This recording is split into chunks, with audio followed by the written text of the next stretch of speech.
Baseball on CSN Chicago is presented by State Farm. Beautiful night here on the north side as the Cubs go for the sweep and their 9th consecutive win as they host the Los Angeles Angels of Anaheim.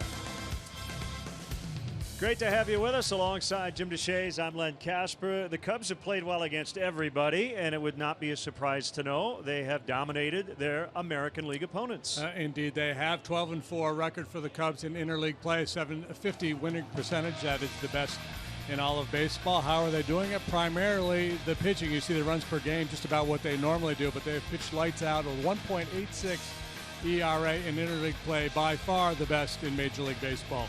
And tonight they will hand the ball to veteran right-hander Jason Hammel. I wouldn't say he's the forgotten man, but, you know, he has the best ERA of his career going into tonight. Yeah, boys, he's been really good lately, too. His last 4 starts, he's won them all. He's got a 1.50. He has the 3rd best ERA in baseball since the All-Star break.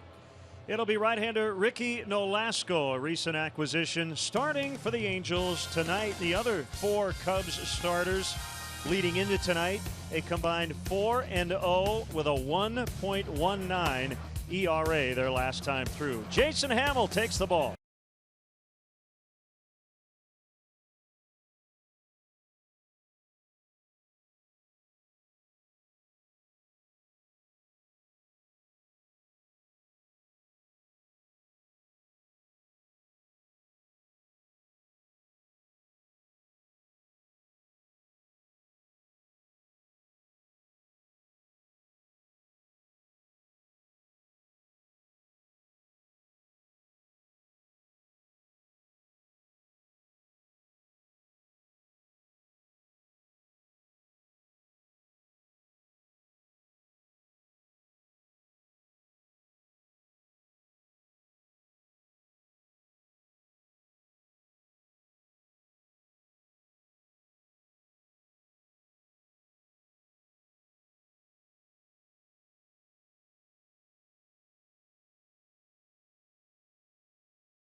Brought to you in part by your Chicago area and Northwest Indiana Lexus dealer, who invites you to test drive a Lexus today.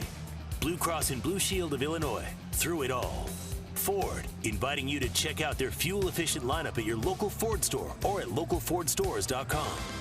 Southwest Airlines, transparency, low fares, nothing to hide. And by your local Kia dealers. Visit mykiachicago.com to learn more.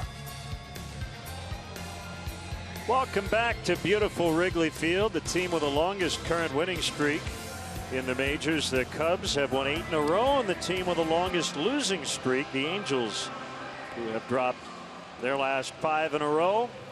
Jason Hammel getting set to work against this Angels Southwest starting lineup, and they have dropped into last place in the American League West, 49 up and 63 down. Escobar, Calhoun, who homered in the first last night. Trout and Pujols combined with no hits against the Cubs in 3 games this season. Andrelton Simmons hot as of late.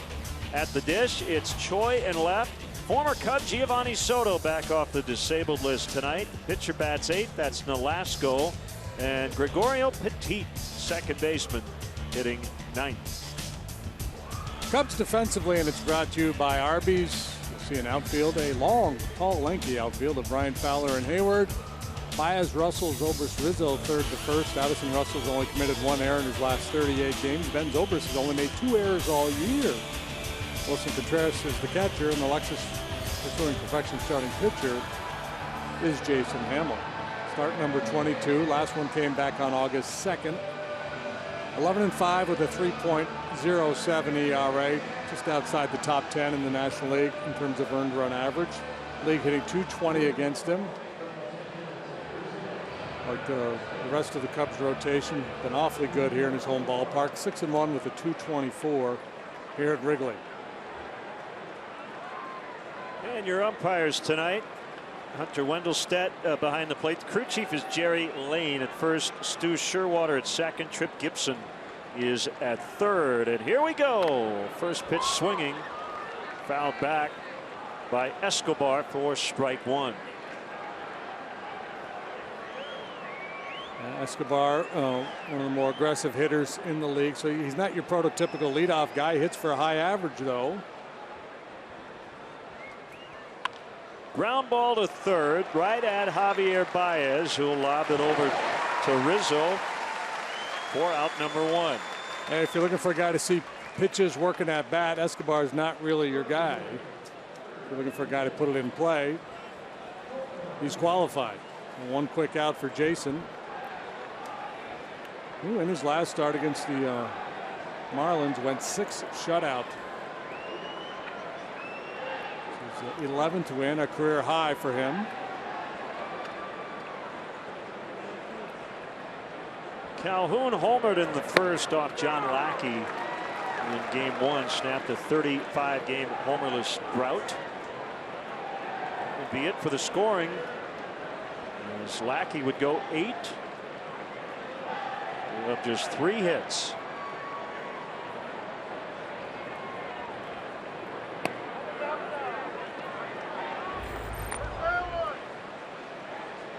Calhoun's a good player. Not a really well-known player, but he's got a lot of things going on. He's patient. He has power. He's a very good defender. Won a Gold Glove last year. That's a strike.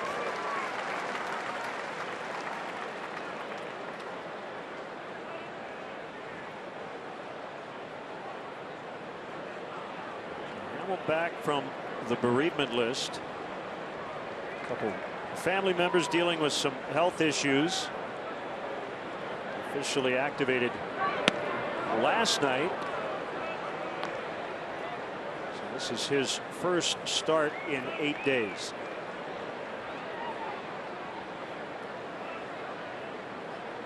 Should be fresh. Might see a little extra jump on that fastball tonight.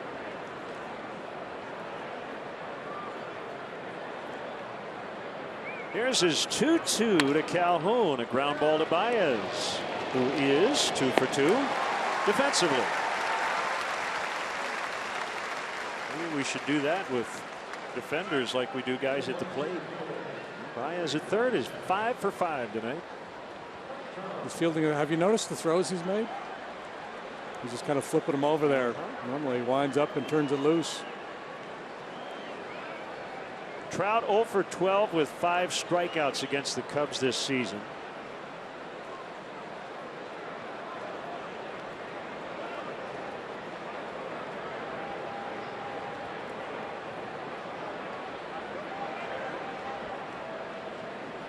What to do? What to do if you're the Angels? He just turned 25 on a Hall of Fame track already. You build around them? Do you even consider trading him? High fly ball, Fowler drifting over into right center, and that will end a quick 1-2-3 first on 9 pitches for Jason Hamel.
And is presented by Binny's Beverage Depot. If Dexter Fowler gets a hit, Binny's will donate $100 to the Greater Chicago Food Depository.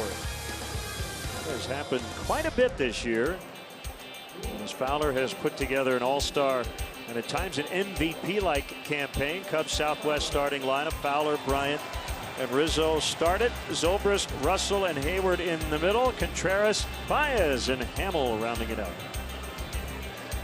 Angels defensively brought to you by Arby's. Choi, Trout, Calhoun, the Gold Glove winner in right. Simmons has got a couple of those, as does Albert Pujols. They're joined on the infield by Escobar and Petit. Giovanni Soto, the former Cub behind the dish. Lexus starting pitcher. Former Cub farmhand, Ricky Nolasco, making his second start with the Angels. The rest of his work this year coming with the Minnesota Twins. He is 4-8 with a 5.23 earned run average. He's allowed 21 long balls, including 3 in his last start, and that was his first start with the Angels. It seemed Gio caught Nolasco at some point in their minor league days with the Cubs. Long time ago. 1-2 on Dexter Fowler. 2-2. Nolasco traded to the Marlins for Juan Pierre. Had a nice run there. Moved on to the Dodgers. Signed a 4-year free agent deal with the Twins. He's got this year and next still on that deal. Feathered in the air, right field, and it'll drop for a base hit in front of Calhoun. So Greater Chicago Food Depository and add $100 to the mix, courtesy Binny's and Dexter Fowler. We'll try to start another run streak. Last night he did not score for the first time in 10 games. Bryant steps in. Homered last night, is 28th. And a pitch. Low and outside. 84 degrees. Slight breeze off the lake out of the east at 5 miles an hour. Very comfortable. Running game is in play here tonight, and you might even see a delayed steal. Giovanni Soto, he's got the thing. He was with the White Sox last year, so folks may remember he has a hard time throwing the ball back to the mound. It's not quite as ugly as it was last year. You see him drop to his knees and just flick his wrist. When in a base stealing situation, he comes out of his crouch and he was able to get plenty on the throw, but he's got a little mental issue with that throw back to the mound. You see the base runner and the first baseman right now dealing with the sun. And that may explain the Baez throws in the top of the first inning too. Sure. Rizzo might have said, hey, you know, take it easy. You don't need to come at me at 98. I might not see it.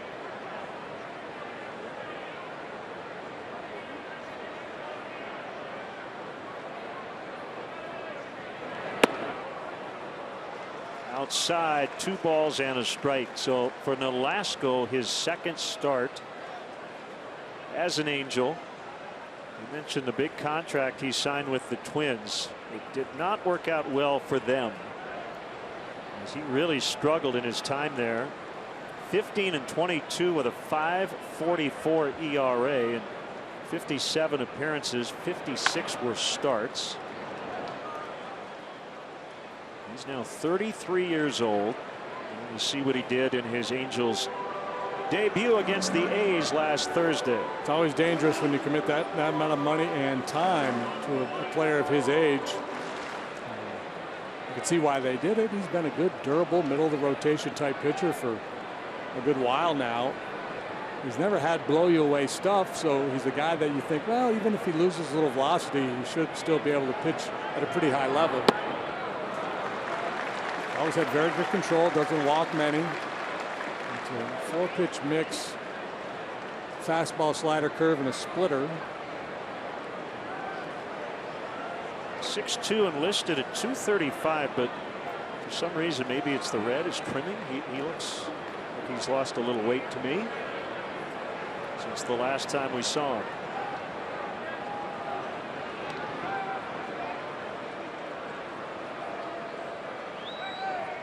I know you're an amateur fashionista. Is red slimming? I don't know. I don't know if red is color slimming or not. It doesn't seem like it would be. Full count. We'll see if Fowler's on the move here. He is not. And Bryant bounces foul over the Cubs dugout.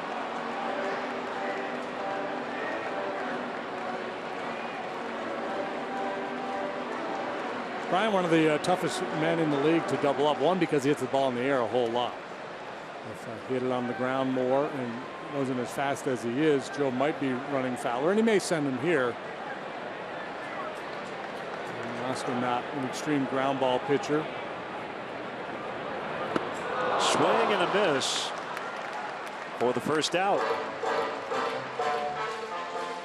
Yeah, it's that backup breaking ball that you don't intend to throw, but you get a lot of swings and misses on. The hitter's anticipating this ball moving out away towards the barrel, and it just spins like a cement mixer and stays inside on him.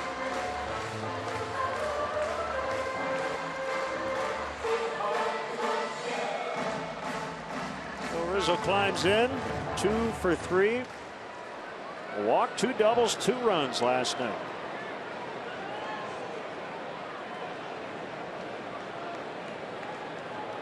Chance for the Cubs tonight to get to 30 games above 500. They're 70-41.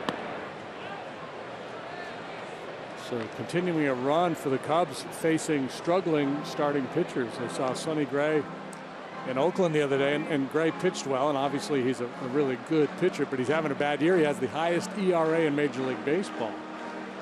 Jared Weaver, who we saw last night, has an ERA up above 5, as does Nolasco here tonight.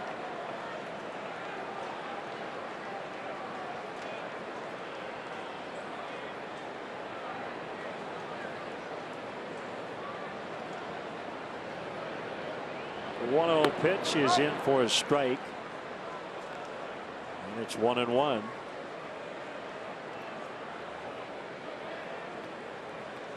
Jared Weaver lost to his good friend John Lackey in the opener. Happy first Cubs game. I'm assuming it was that little guy there that's here for the first time. Go to first. Close, but Fowler got his hand in.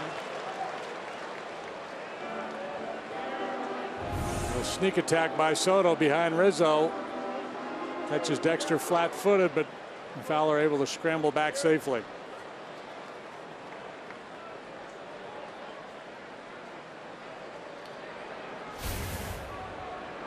Time 2-1. You see pitch 3 on our Toyota pitch tracks. Looked like a strike, but Nolasco didn't get the call.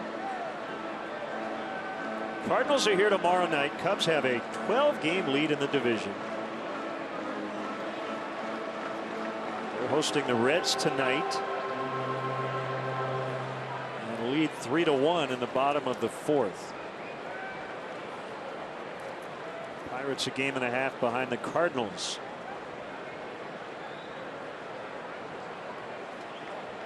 Cardinals are calling up one of their top pitching well, they already did call up Reyes. He's in the bullpen, but one of their other top prospects will make a start in that series on Saturday. Luke Weaver will pitch for St. Louis. No relation to Jared and Jeff. Fouled out of play off to the left. However, he may be related to Dennis. Possible.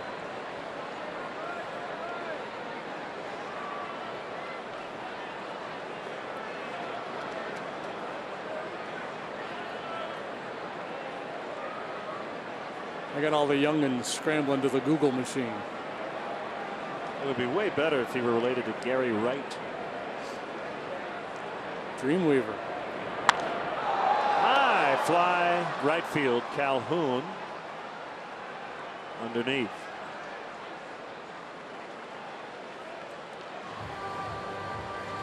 So 2 outs, and here comes Ben Zobrist, who had the go-ahead RBI double in Game 1, hitting .352 over his last 15 games. He's 5 out of 12 in his career against Nolasco. Nolasco 7-2 lifetime against the Cubs. 6-2 as a starter. He's made 10 starts. 3-2 with an ERA of 3 here at Wrigley in 4 starts. Cubs have not faced him since the 2013 season. So it's a different cast of characters. Zobrist settled in pretty quickly this season. An all-star in his first year as a Cub. And here on a 4-year free agent contract from Eureka, Illinois. And he takes a strike.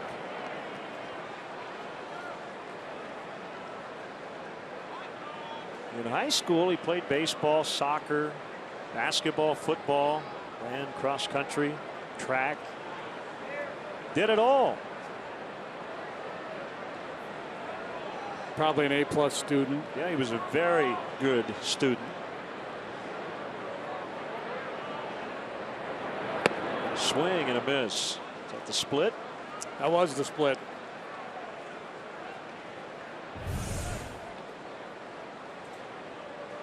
Here's a good look at the tumbling action. Down and away, starts in the zone, drifts off the edge.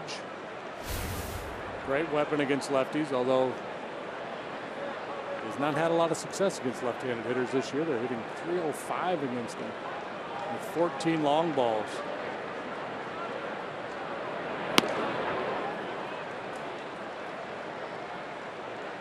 Ben did not get any scholarship offers originally out of high school. He was going to go to Calvary Bible College and enter the youth ministry. But that summer, right after his senior year, everything changed. His high school coach called him and said, "You got to go to a tryout at Olivet Nazarene." That one tapped foul as Fowler was running on the play. And as the result of that tryout, he got offered a full ride. And the rest, as they say, is history. A couple of years ago, he was inducted into the NAIA Hall of Fame. He pitched a little bit in college. Played some infield.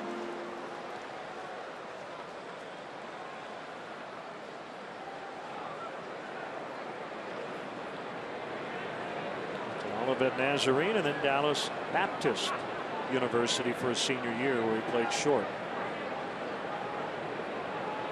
Fowler not running. The pitch is outside for a ball. And a lot of people won't remember that he was drafted by the Astros. Yeah.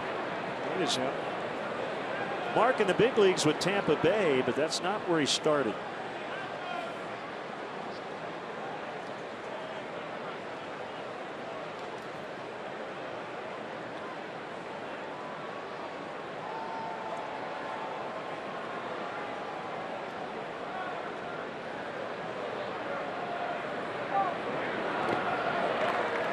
He's run it full. Not a big surprise. And he didn't play in the big leagues with the Astros, but I remember when he got traded to Tampa, and talking to people in the organization, and I'd never seen him play. They were lamenting, you know. They said we gave up a good player. And we're talking about his versatility way back then. There's a quote from the Astros assistant director of scouting at the time. He said, "There's nothing that really jumps out at you, but Ben has no weaknesses either." Fowler goes on the 3-2. It's low for ball 4.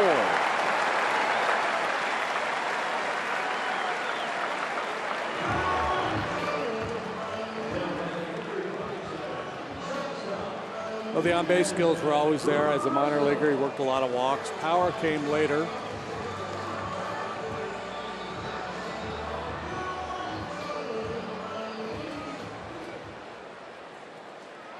Got a little bit of a scoring issue here.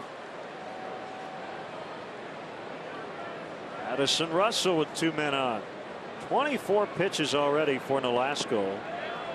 And ball 1. Yeah, if you look on a daily basis at the box scores, and you can find them online, and they'll put the well, in the paper too. Pitches thrown, The opposing team almost always throws more pitches than the Cubs do. It's usually by a pretty significant margin.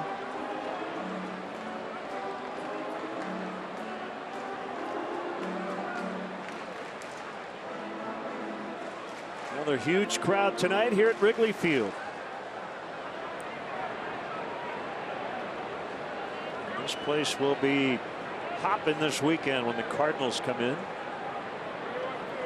1-1 off the plate inside. Gaddison was willing there to let that breaking ball clip him in the lead arm.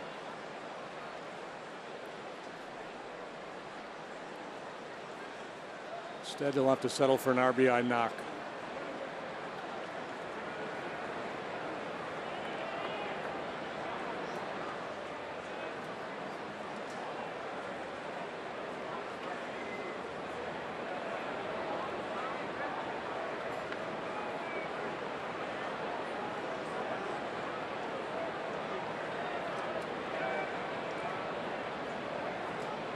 Kick and the 2-1 hit the deep center. Trout back on it and he runs it down.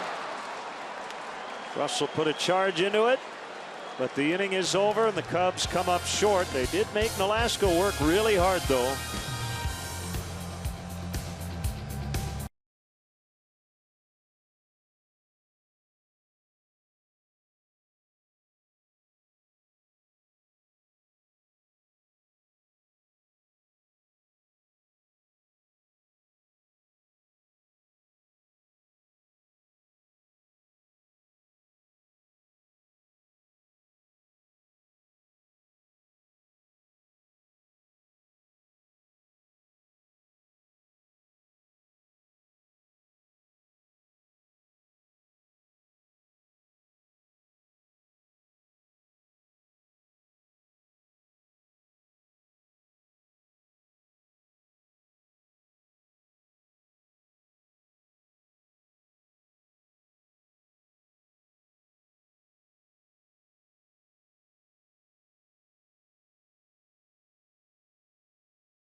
Coverage of baseball brought to you by T-Mobile.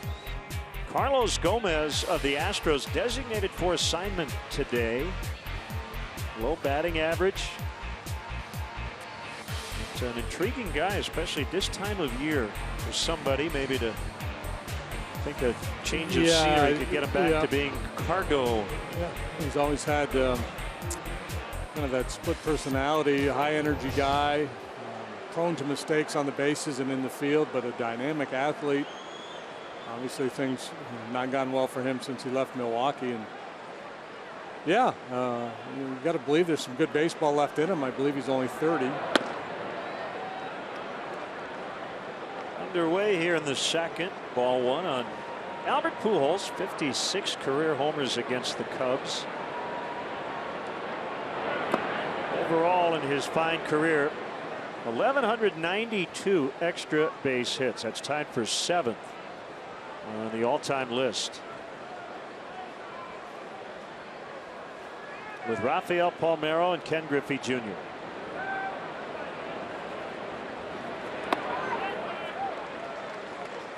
Two and one. And like his teammate Mike Trout, there wasn't much of a learning curve for Albert. He got to the big leagues and was great right away. Yep. Wasn't a first baseman right off the bat. He played some third, some left, eventually anchored at first.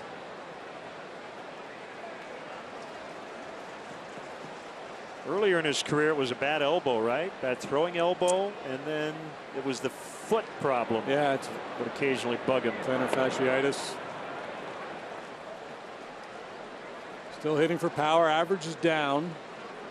Still turn on a good heater. Maybe he has to cheat a little bit now to get to it, but obviously still a very dangerous hitter. He's driven in 86 this year, 4th best in Major League Baseball.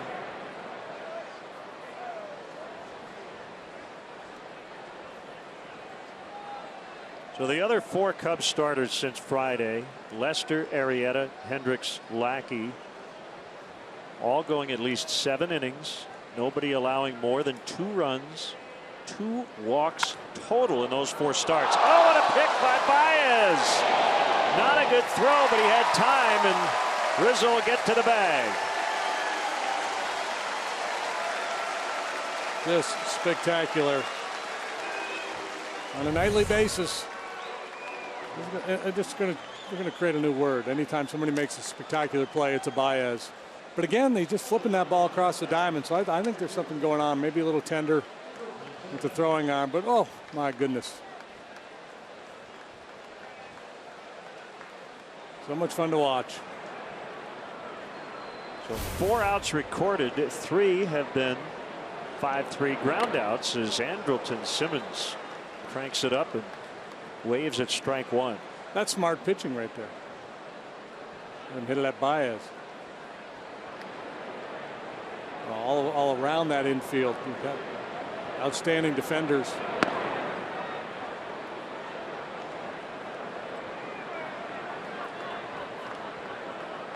One and one. And another defensive wizard, Andrelton Simmons. Pretty well to right, but on the back pedal, it'll be Hayward for out number 2. Yeah, I was going to say Addison Russell doesn't take a backseat to many defensively, but most take a backseat to Simmons. He's just spectacular.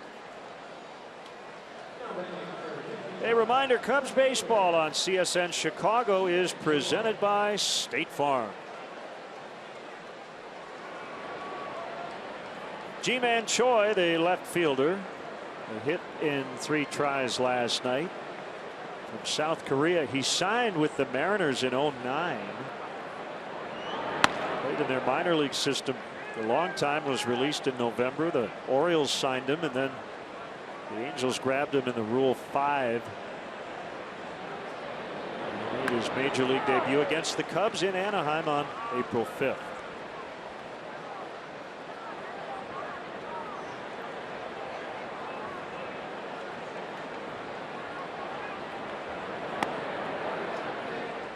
'86 major league at bats this year.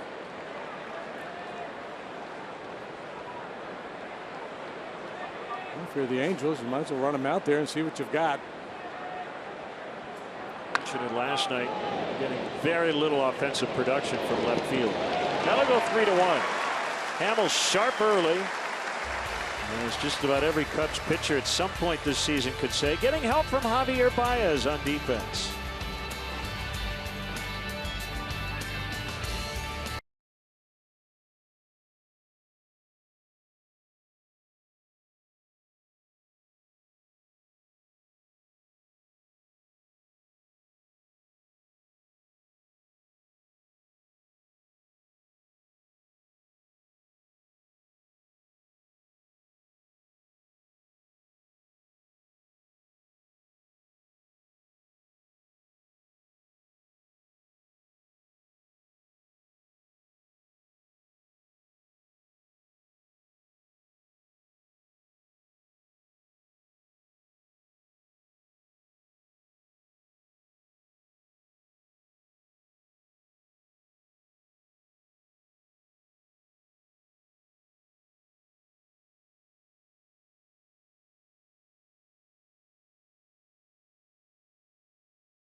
Available for next week's 4-game series with the Brewers, which includes a day-night doubleheader.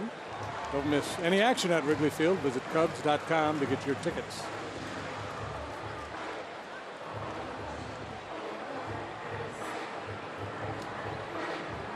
Jason Heyward will start it here in the second. Good numbers against Nolasco. A lot of Braves Marlins matchups. 8 for 23. That's a 348 average with 1 home run. Ball 1.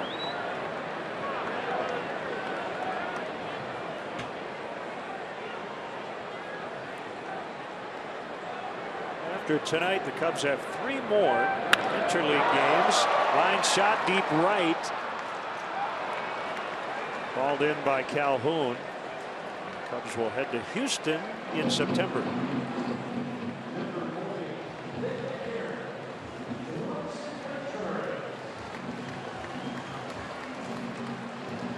Cubs 12-4 in interleague play. We showed it in our open. 186 ERA in those interleague games. The best in baseball. The Nationals are next best at a little over 3.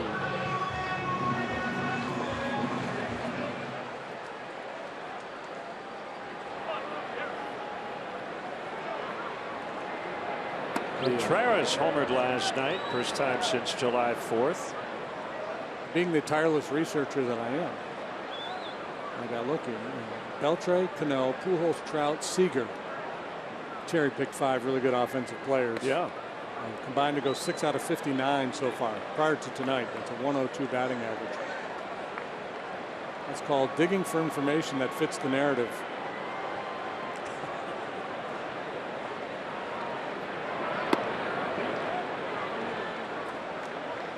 Only a home run, but a nice throw to nail Cliff Pennington in the 6th inning last night. The ball that got away from him. This was a bullet. Fastball, maybe a little cutting action. Outer third, up a little bit. Crunched it.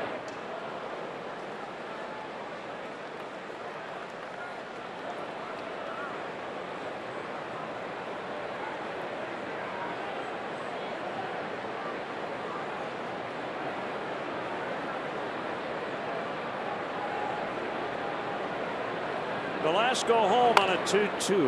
Jam shot, dribbler, foul. Cubs have dominated.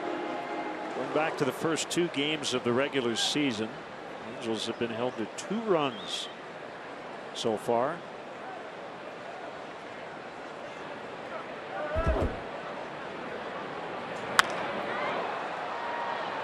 Calhoun busy here early. 2 outs.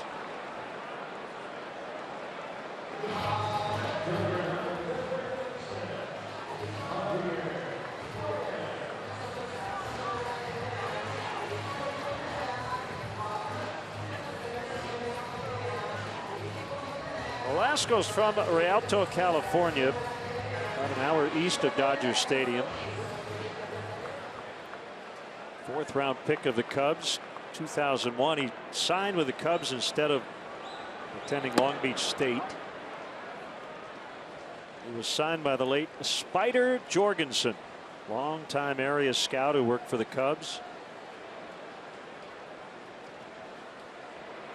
And long tenure with the Marlins. He is their franchise leader in wins.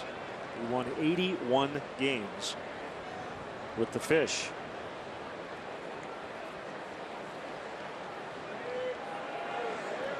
His name's actually not Ricky. His middle name is Enrique, but his first name is Carlos. You know why they call him Ricky? No. Because his dad was a huge Dodger fan. It's for Rick Monday. His father Emilio was born and raised in Mexico, came to the States when he was 19 and fell in love with the Dodgers in the 70s.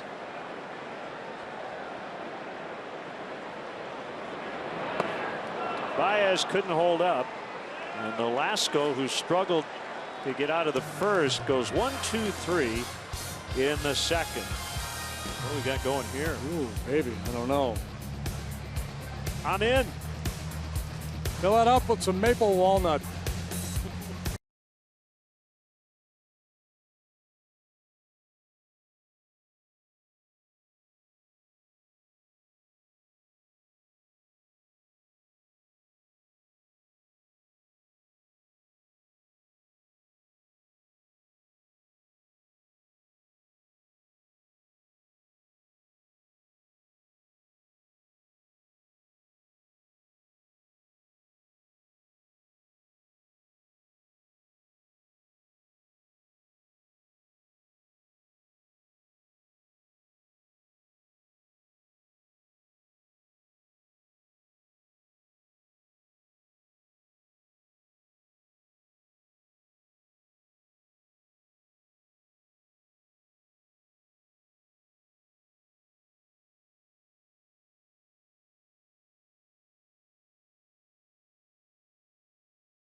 16th. Cubs are offering specially priced tickets to all Girl Scouts as well as their family and friends to watch the Cubs host the Brewers. All participants will receive a Cubs-themed scout patch. For more information, visit Cubs.com/special group nights. Former Cub All-Star and Rookie of the Year Giovanni Soto just off the disabled list. He's been on the shelf twice, one for each knee. I'm sure every catcher can relate. So just 22 games so far. Hard hit one hopper to Zobrist for the out.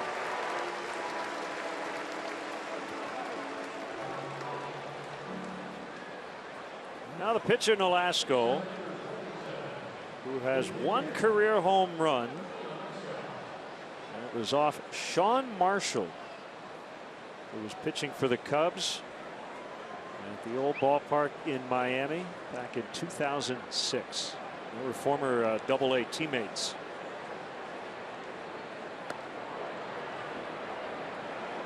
Fastball missed badly for ball one.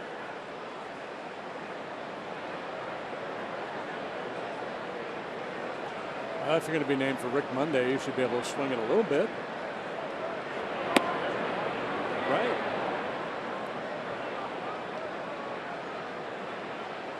Happy 6th birthday, Ada Little.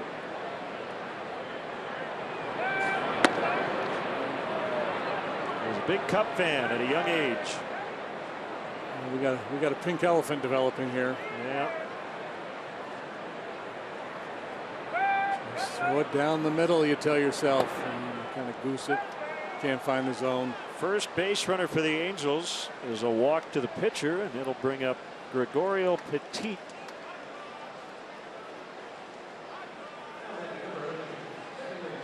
He's playing second tonight.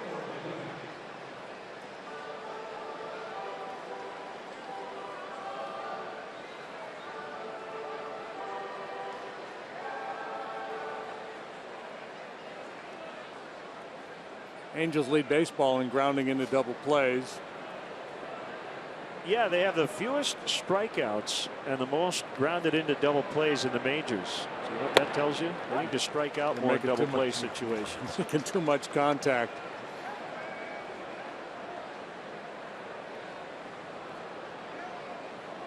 They need more all or nothing type guys looking to lift the ball out of the ballpark.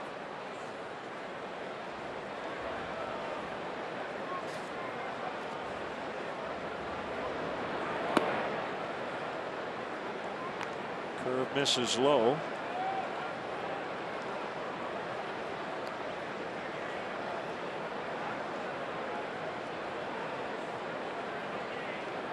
The rotation will get more rest with another off day next Monday. We'll see a 6th starter come up and grab one of those two spots for the make-up doubleheader against Milwaukee on Tuesday. Hector Rondon dealing with a little triceps soreness. He did play catch today, feeling better, but probably won't see him in game action for a couple of days. Yeah, he hasn't had much work lately, but there's no sense of urgency. The starters have been so good. Everybody pretty well rested out there in that bullpen. Plus, the Cubs have a very comfortable lead. And you know who's very quietly had a terrific stretch here as of late is Pedro Strop.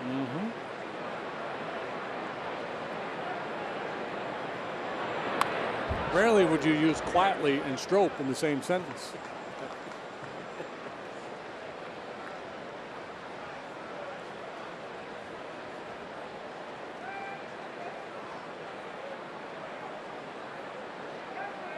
Hopefully Jason has a supply of potato chips down in the dugout so he can avoid those cramps that bothered him earlier this year and last.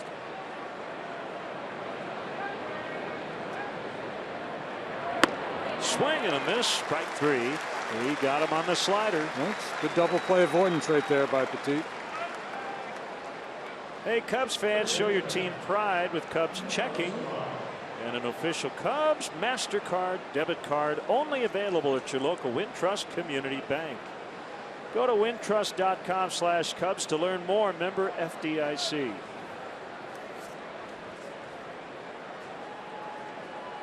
Wow, there's a helmet of goodness.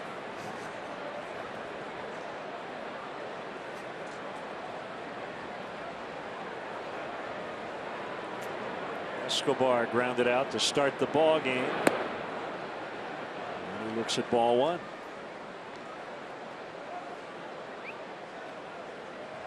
Nate Eovaldi only went 1 inning tonight for the Yankees. Dealing with an elbow issue apparently, so a lot of bullpen for the Yanks tonight. They trailed 2-1 to the Red Sox in the 5th. I guess A-Rod will get a start tomorrow in his final game at Fenway.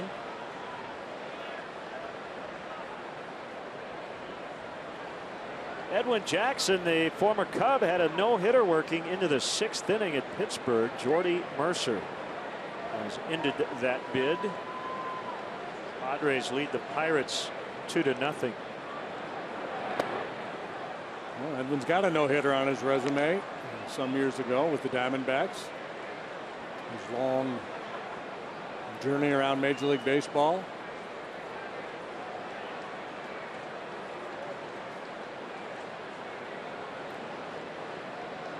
In 2010, when Edwin turned the trick.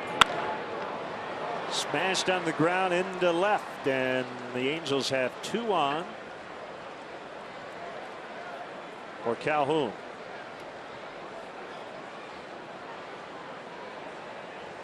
It's their first hit.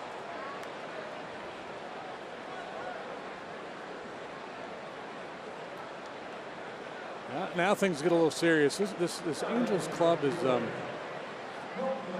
it's interesting. It's pretty top heavy. You know, Escobar with a high batting average, Calhoun, Trout, Pujols, all very good offensive players. Simmons, a tremendous defensive player. So there's obviously some pieces in place. Starting pitching is a mess. A lot of that due to injury. And then the lineup really softens as you get near the bottom, as most major league lineups does. But it seems to be a real big jump with this club. Ground ball backhanded by Zobrist. That'll end the inning. We go to the bottom of the 3rd. Beautiful night here in Chicago. Cubs and Angels, 0-0.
Scoreless here at Wrigley. This is your Coors Light game report, and always a special series for Joe Maddon when he faces Mike Scioscia and the Angels. These two going way back, and Joe Maddon, in fact, was drafted in 1975, a catcher out of Lafayette College, by the Angels, and then spent 31 years in the organization. They gave him his first opportunity to manage in Class A ball.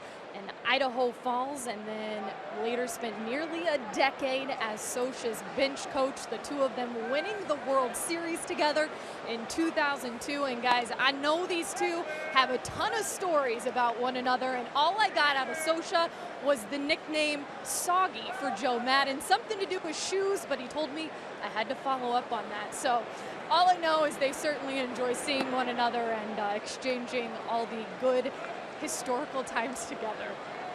Kelly, thank you. Now, what's the word? What's the nickname? Soggy. Soggy. Soggy. Yes. S-O-G-G-Y. Yeah. Okay. I'll follow up if Yeah. you guys do too. Do some digging. We'll ask Joe. As Hamill lines one foul, 1-2.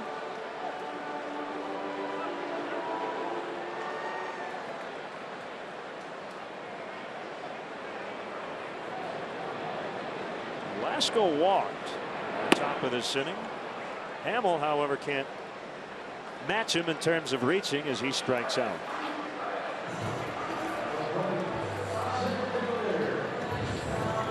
Hey, happy 18th to Theo Hellman. That's a big birthday.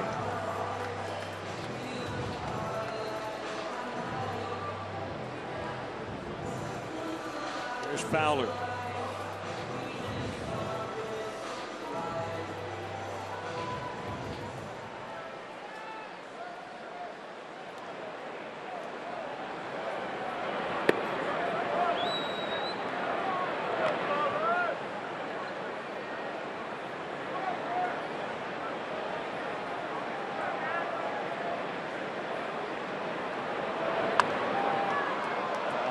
Fouls 0-2 on him.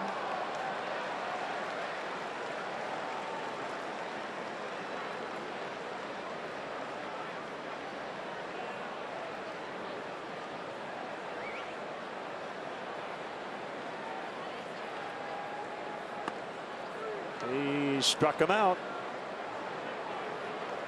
Fowler caught looking. That's 3 in a row now for Nolasco.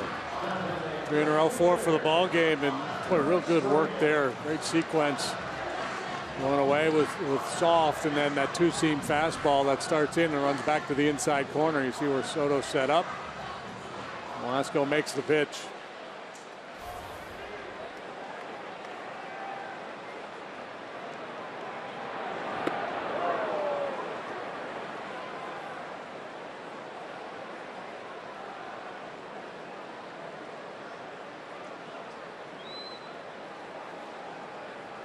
Number 28 for Chris last night, a massive shot out onto Waveland. So he's homered in back-to-back games. Also went deep in Oakland on Sunday.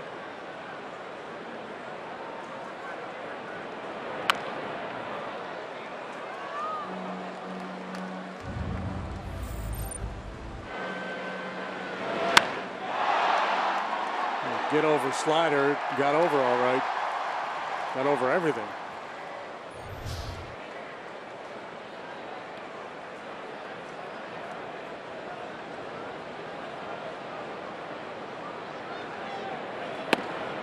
Just once in my life, I want to know that feeling. To hit a baseball that far. Yeah, it would be a bucket list thing for sure.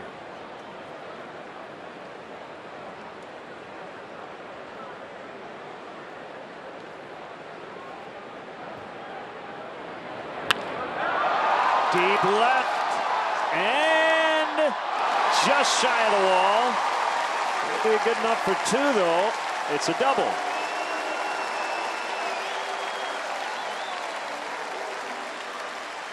And that just speaks to how strong he is. That pitch out away from him, a breaking ball. He had to reach for it.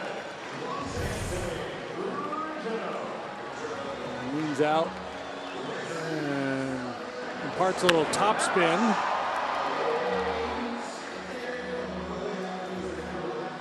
So he'll stand there with 2 outs and give Rizzo a chance. Let's see if the Angels give Rizzo a chance. First base open, Zobrist on deck.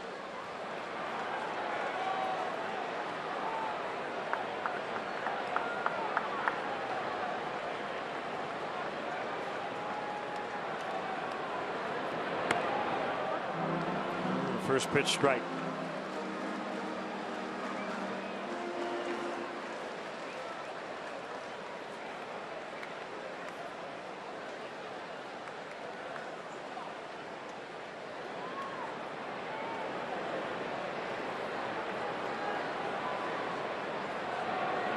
Swing and a miss.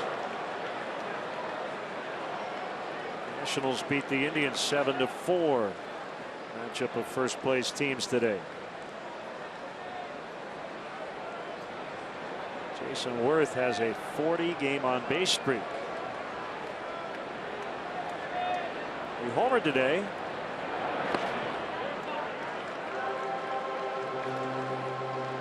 How'd Bryce Harper do? He'd been scuffling, hadn't he? Let's see. I think he played today.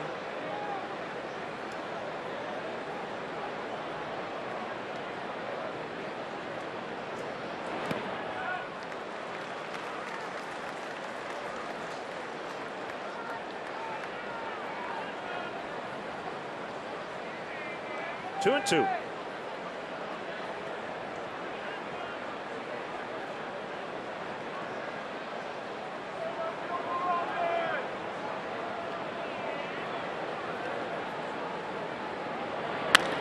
Ground ball toward right, and it'll just trickle past Petit. Bryant will score. It's 1-0 Cubs. Anthony Rizzo with a go-ahead RBI.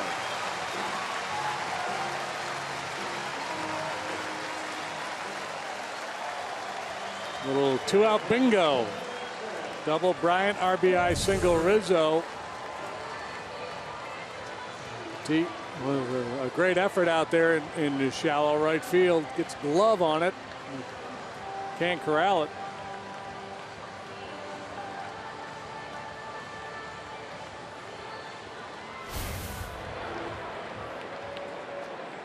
One to nothing. Here's Zobrist. Bryce Harper dealing with a neck issue.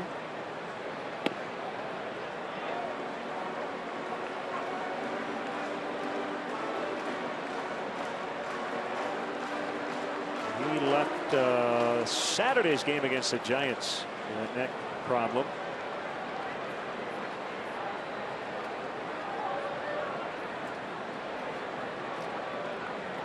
The 1-0 pitch is a strike. Dodgers had jumped into a first place tie with the Giants, but the Giants beat the Marlins today 1-0 in Miami, and the Dodgers lost at home to the Phillies 6-2. The Giants back in first all by themselves by a game. 2-1. Brandon Crawford homered for the only run of the game. It's going to be a dogfight out west. Dodgers just hanging in there despite all the injury issues they've had to that pitching staff.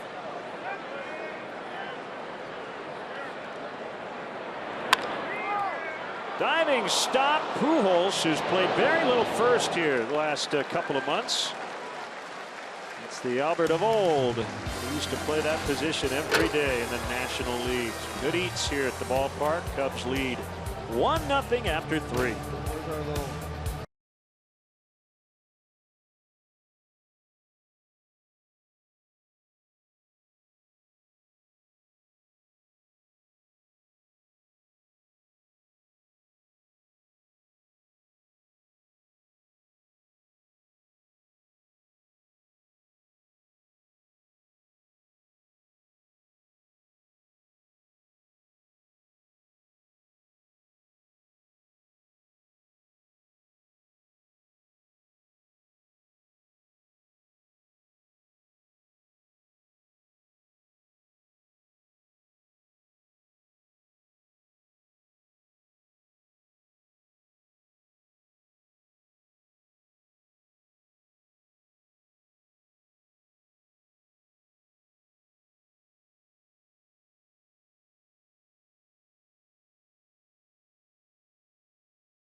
Happy birthday.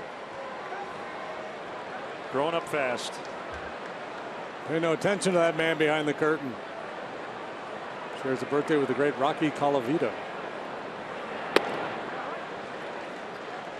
One strike to Mike Trout.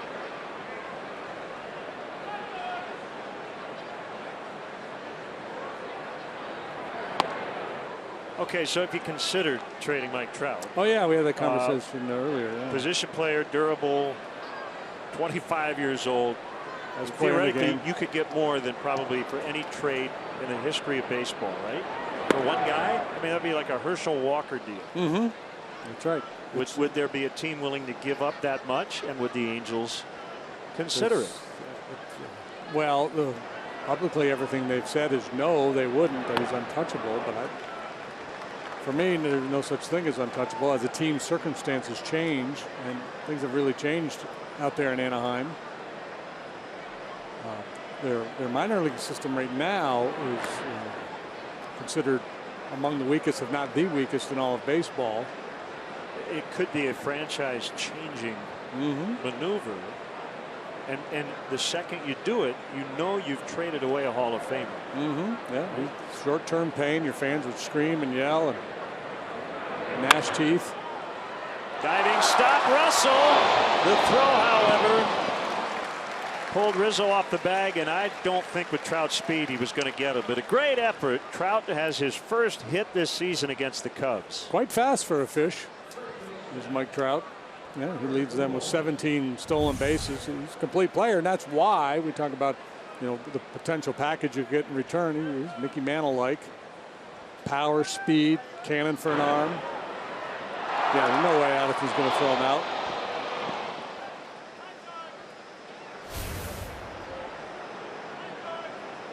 And off the charts in terms of makeup. A great guy in the clubhouse.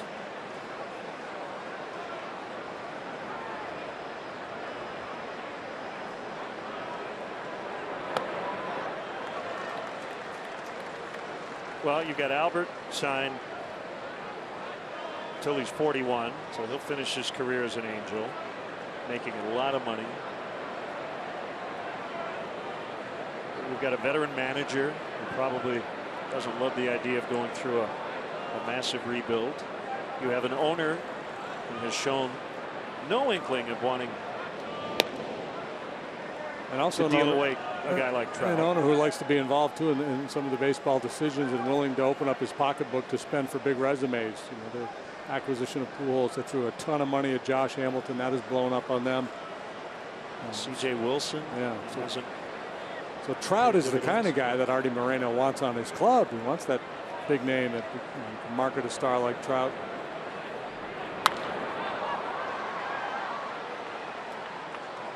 There is news today regarding Garrett Richards, who was their opening day starter. Remember, he faced the Cubs. He is trying to avoid Tommy John surgery as a torn ulnar collateral ligament. And he is hoping to throw next week. He's been doing the stem cell treatment. If that doesn't work, he'll have to have Tommy John and he'll miss all of next season. Reading the story today, he says he feels great. Pujols takes a call third. And one out here in the Angels' fourth. Yeah, and I don't know, he feels great now in a controlled program. He's not really pushing it, I'm guessing, but that's the key. When you start to ask a lot out of that arm, does it hold up? Albert, I think, was looking for the slider there from Jason.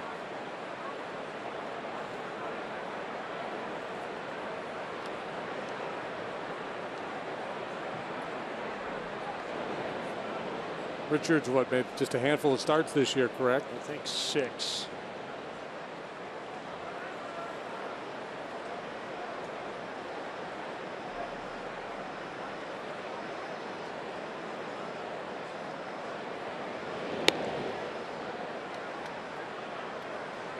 And the problem the Angels have that a lot of teams are going to have this winter is there's not going to be a lot of pitching on the free agent market.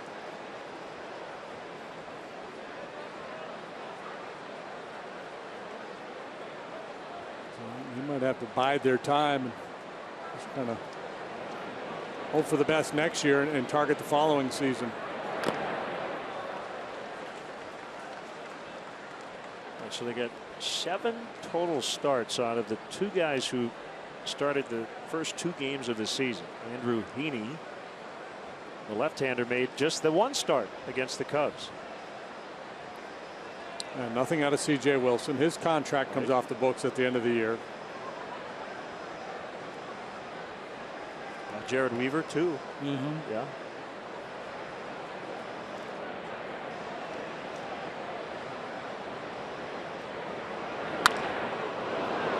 Opposite field hit.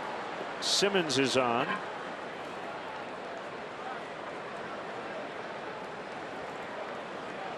Well, Simmons hit the ball on the ground all night long last night. 3 at bats, 3 times he grounded out. This time he stays inside the ball and shoots it the other way.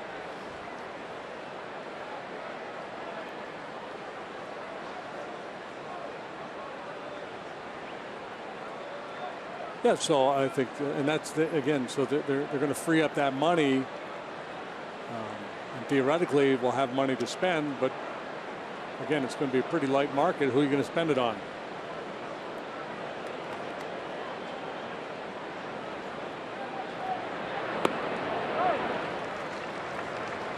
Breaking ball strike to Choi.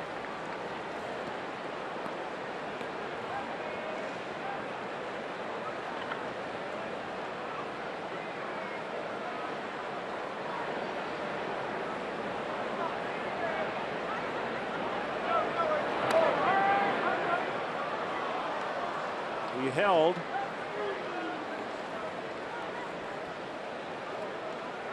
Wilson Contreras going with the philosophy, the more emphatically I ask for that swing, the more likely I am to get the call.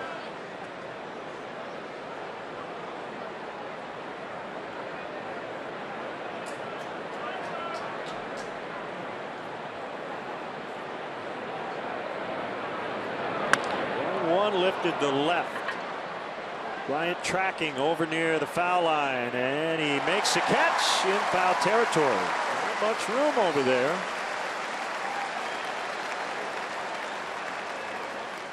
Hey, Cub fans, let's go. Book your stay now at the Sheraton Grand Chicago for the 2017 Cubs Convention. All reservations come with convention passes built right into the hotel package. For details and reservations, go to cubs.com/convention. And see, you'll go and there'll be a panel there of Cub players. In that instance, it was Russell and Baez and Bryant.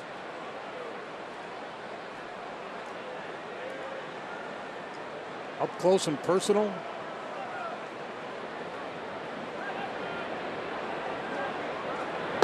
Soto swings and misses.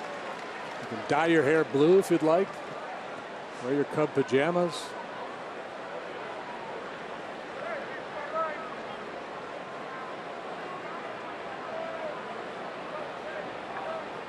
Phillies 6-2 win at Dodger Stadium today. Freddie Galvis with a 3-run homer. Ryan Howard off the bench doubled in 3 as well.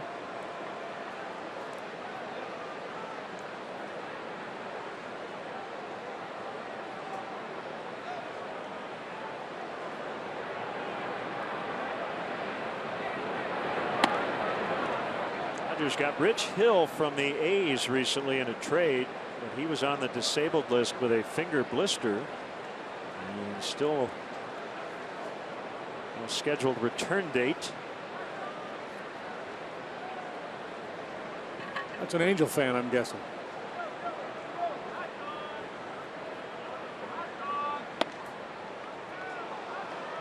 Three and one.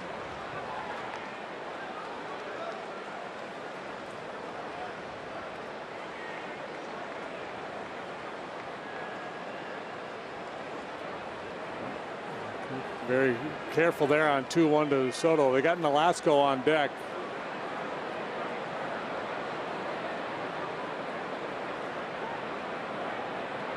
Trout takes off. That'll be a double steal. Not sure if that was planned. Simmons waited and saw Trout on the move, and then he took off.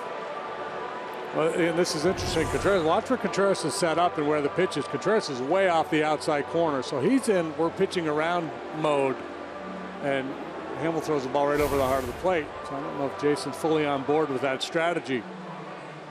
So 3-2. 2 in scoring position. 4th steal for Simmons. Trout with his 18th.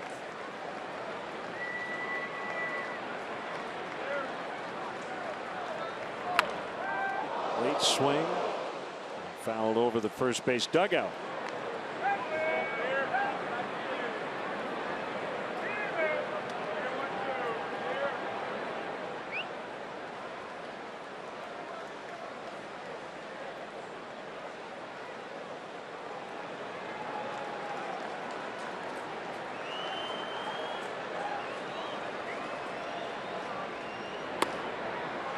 And they're loaded.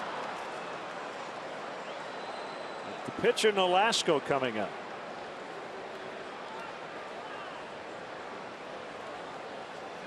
Yeah, and again, I think Wilson. I don't know if it was if he was getting direction from the dugout or just on his own. Felt like it was a situation where they should pitch very carefully to Soto with Nolasco up next. The way he was setting up so far off the outside corner, but I don't think Hamill bought in to that game plan.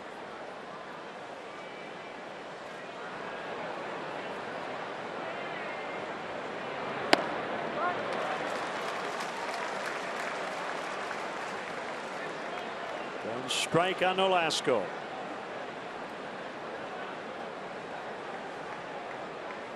Cubs jumped out in front on the Anthony Rizzo RBI single in the last half inning.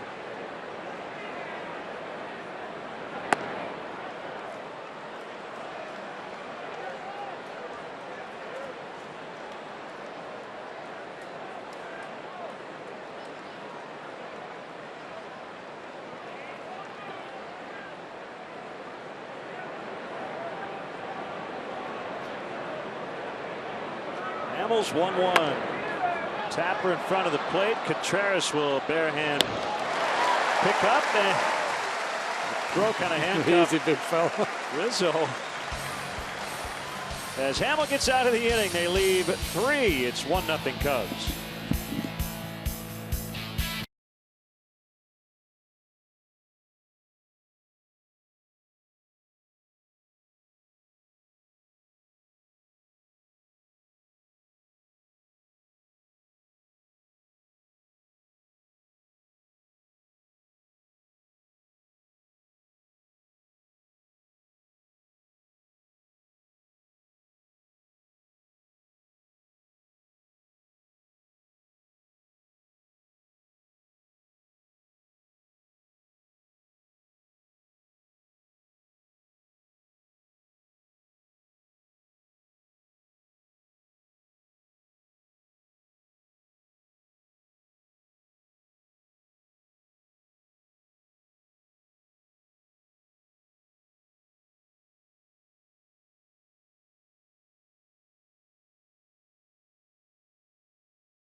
Leila Rahimi get up to speed on the state of Chicago's Major League Baseball teams on a brand new edition of Bases Loaded, a half hour of team-by-team features, analysis, and more. Watch Bases Loaded tomorrow at 6:30 on CSN Chicago.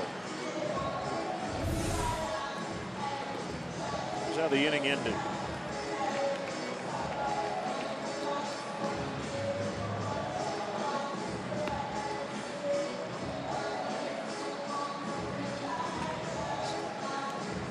As long as you catch it, Anthony, react however you want.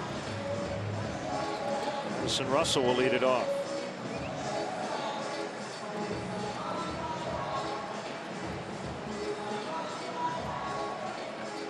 Contreras has one gear.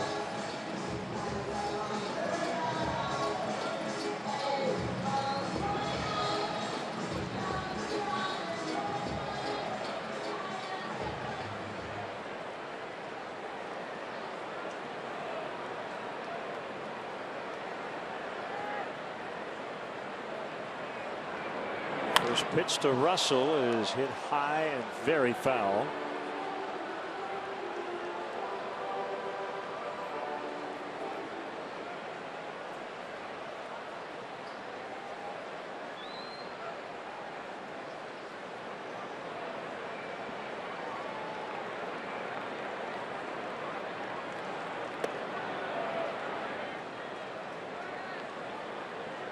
Now 1-1. Each team with 3 hits.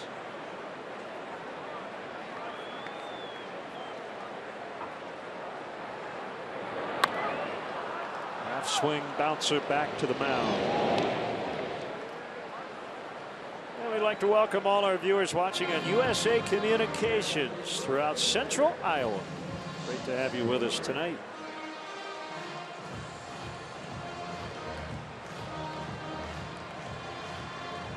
Pitching matchups for this weekend against the Cardinals tomorrow night on CSN.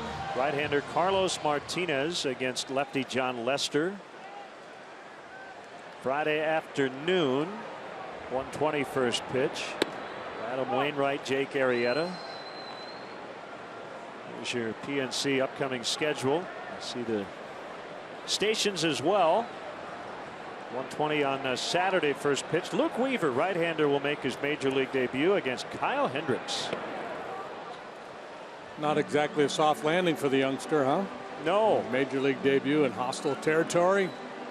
The Sunday night game will feature Mike Leake and John Lackey.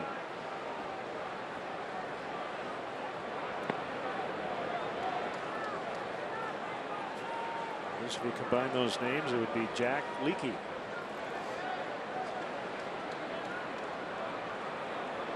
He played for the Baltimore club back in the 40s. 1-2 to Hayward. He lined to the warning track in right his first time up. Pujols unassisted. Velasco's been pretty darn good here tonight. Came in with a .523 earned run average.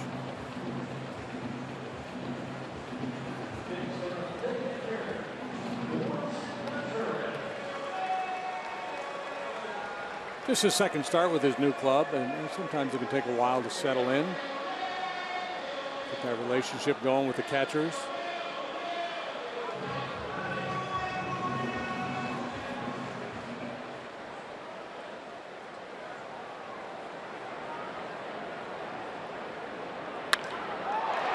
Deep drive the other way, and it is caught. With his back up against the vines, Calhoun puts it away. Contreras just missed one. Cubs lead 1-0 after 4.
Ever been to the Piggery, Len? I have not.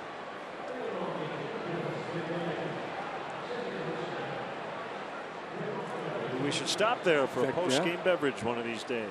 Here's Gregorio Petit.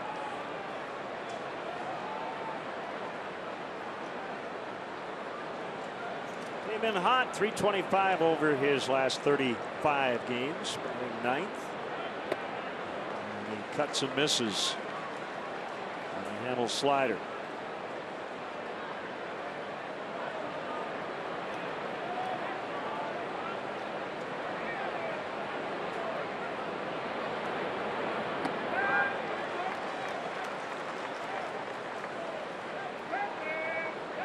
Nothing in two.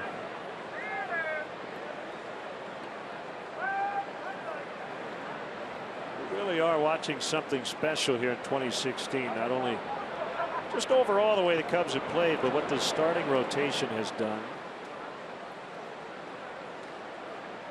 Kyle Hendricks starting to hear his name in Cy Young conversation. Jake Arrieta with a no-hitter earlier this season. John Lester's 12-4. Get the impression John Lackey is saving his best for last. He was brought in to be a big game late season pitcher as Russell takes care of Petit. Well, and because they've built this comfortable lead, it's really going to allow Joe to manage things, back guys off when need be, whether it's the guys in the bullpen or the guys in the rotation, call up an arm or two from the minor leagues, stretch guys out a little bit. Been pretty impressive the way he's worked it. They got up to such a great start. They had that one little stretch where collectively they struggled, all but Hendricks really. And they've since bounced back and been better than ever.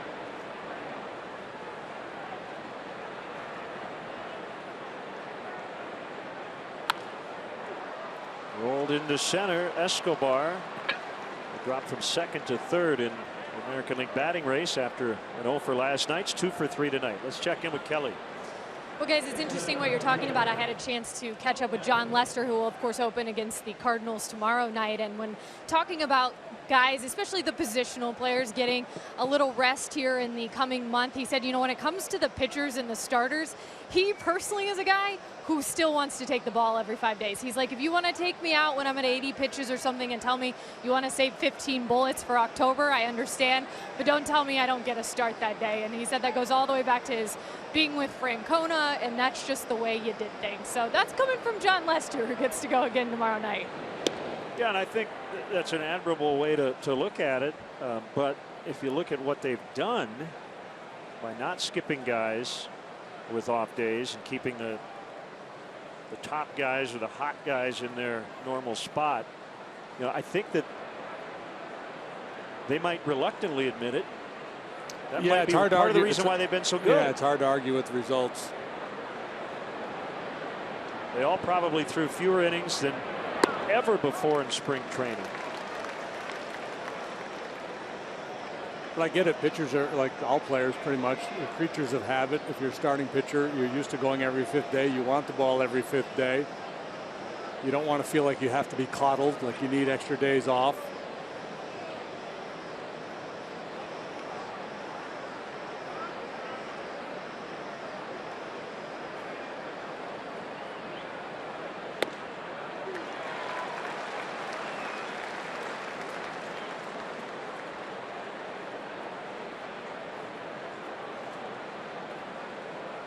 Same with position players.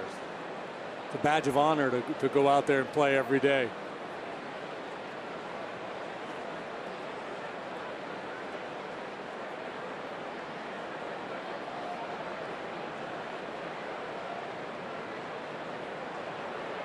Oh, 2. Calhoun chased one for strike 3. That's why you need a manager, and you need a manager with a little cachet who can impose his will, who can tell a veteran club and veteran players, yeah, I get that. I know you want to play every day, or I know you want to pitch every 5th day. You don't want an extra day's rest every now and then. You don't want to come out early. But here's the deal. I get paid to manage this club, and that's what I'm going to do. I'm going to manage it so we're best prepared to compete at the end of September and hopefully long into October.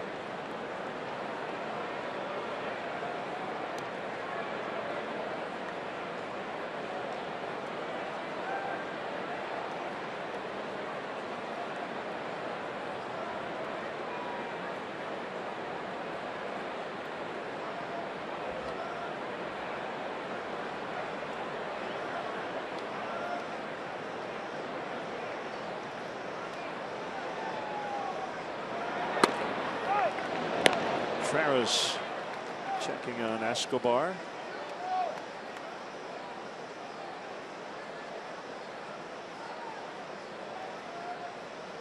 And the challenges with that fastball there on 0-0. Trout does not offer at the first pitch very often.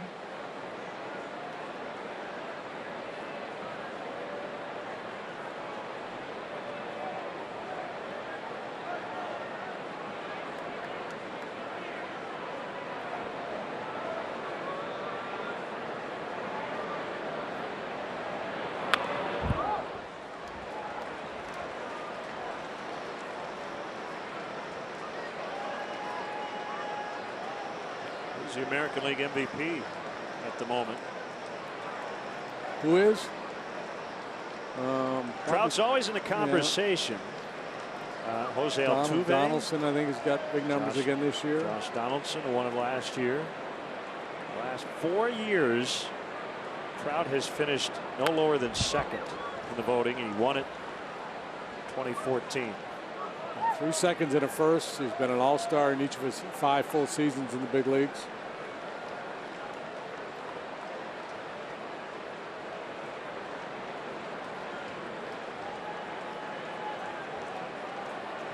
Leads all American League position players in wins above replacement. 7.1.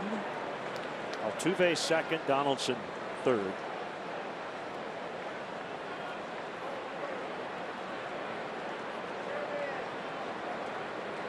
Tell you, if Jose Altuve hits like 370 and leads the pack by 50 points, I have a hard time not giving it to him. Well, and then he's an easy guy to vote for too, right? 5'6", doing all that damage. Called strike 3. Trout can't believe it.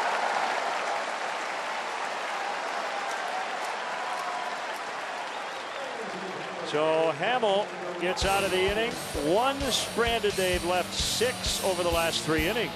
Still 1-0 Cubs.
The Cubs battle the Cardinals at 7:05 p.m. Up to the first 5,000 kids in attendance.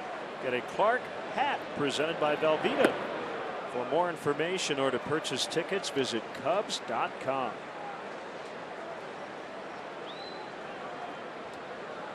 Baez, Hamill, Fowler in the Cubs' fifth. Rizzo with the go-ahead RBI in the third.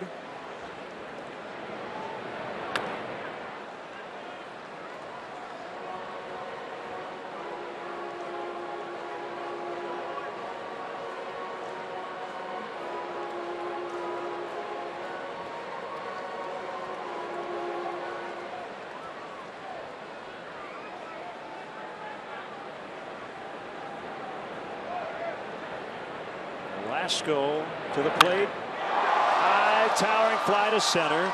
Trout going back. He is at the wall and he caught it.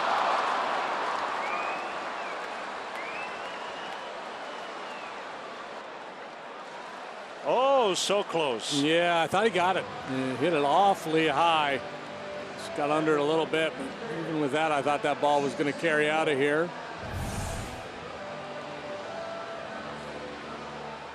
Looks up to the bleacher fans and says, sorry, what can I tell you? Velasco. Hamill just feathers one into right.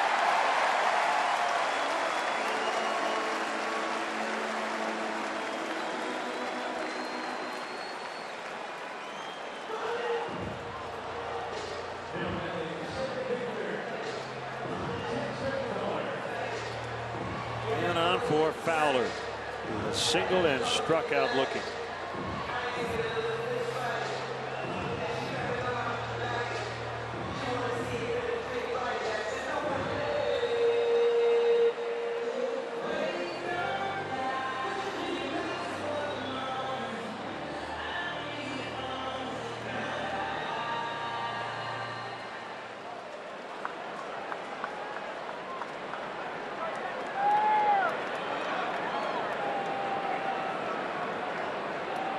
Pitch at the outside corner for ball one. Should be go time here for the Cubs, getting their third look at Velasco.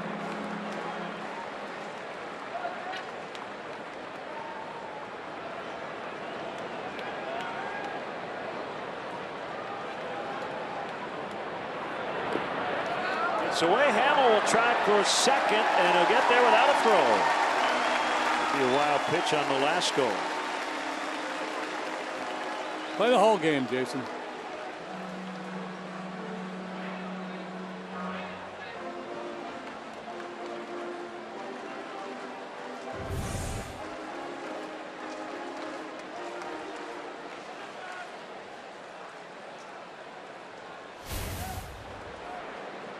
Couple of shots now to get him in. 2-0 on Fowler.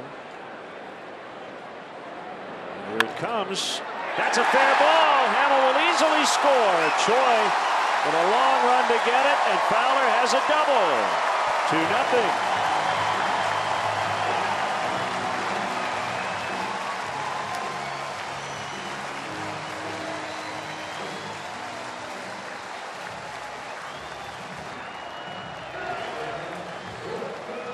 That's Dexter's way of saying, I got to get my guy off the bases, get him in so he can rest a little bit. See him hit the ball on the ground in that direction very often, but he pushes one down the left field line. Cruises home.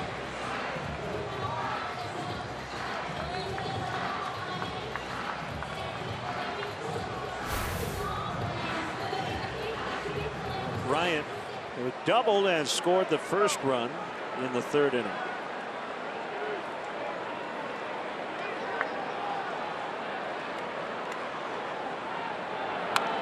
I don't think Joe Maddon is particularly superstitious, but he did point out something interesting before the game. You know, he wears number 70. He said, did you notice on what pitch Bryant homered last night in terms of Jared Weaver? It was his 70th pitch. It was Bryant's 70th RBI. And it came in the Cubs' 70th win of the season. Now, what all of that means, I have no idea, but it was kind of cool that he pointed it out. It's 70 mojo going on right now. Who's 71? It's the 71st game, which is 17 backwards. I like it. Bryant's going to hit an opposite field home run this time. 7 + 1 is 8, which is what the current win streak would be, and they'd like to get it to 9.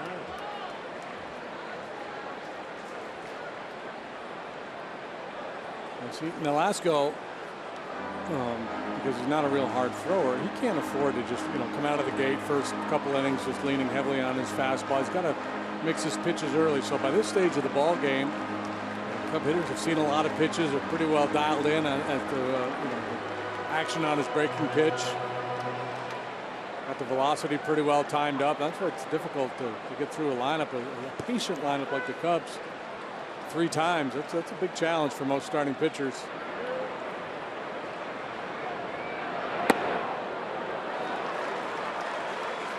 3 balls and a strike. Working off the plate and hoping hitters will get themselves out.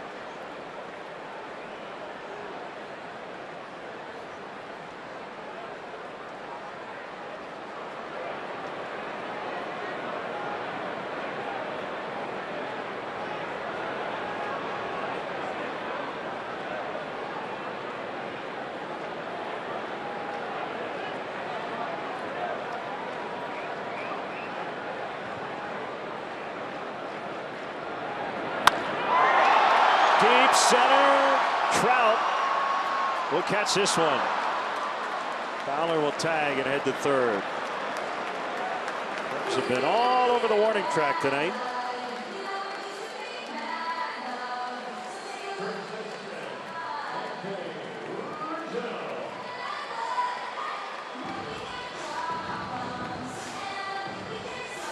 See a run of hard contact like this, it's normally a signal to get somebody going in the bullpen, but the Angels bullpen, Mike Scioscia has a whole lot of confidence in some of the arms he's got down there. He's got a lot of inexperienced relievers working for him these days.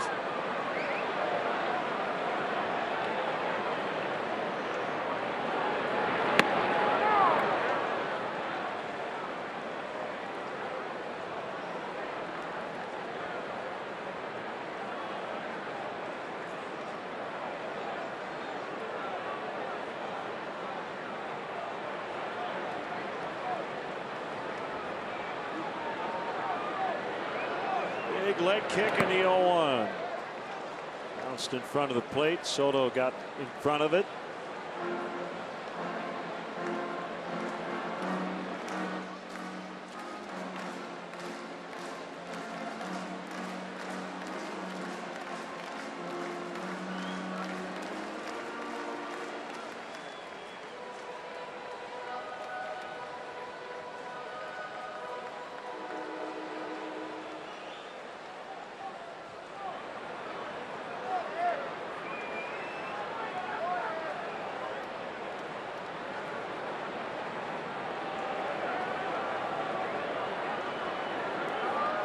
One on Rizzo. Fowler at third. 2 down the pitch. It's 2-1.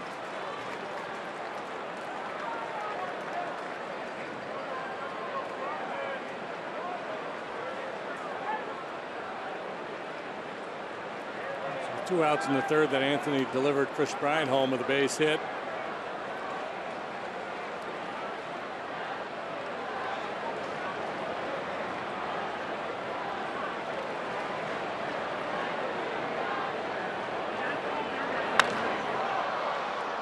Get on a play.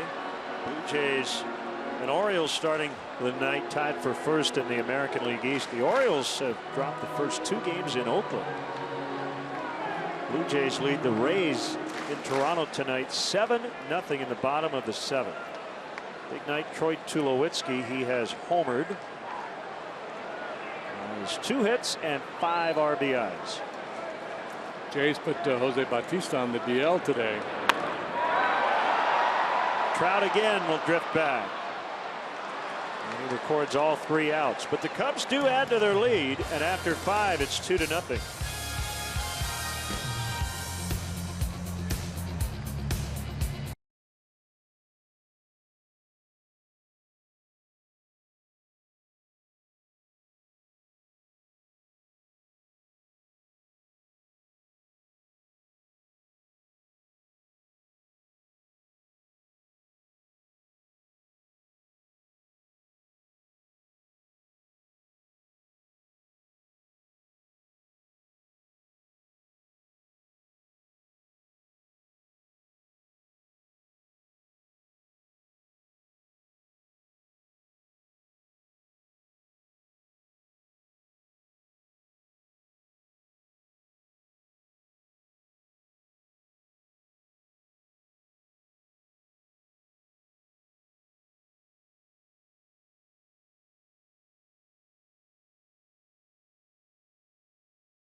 Serving the community for 38 years. Go to jeffvuk.com nationwide.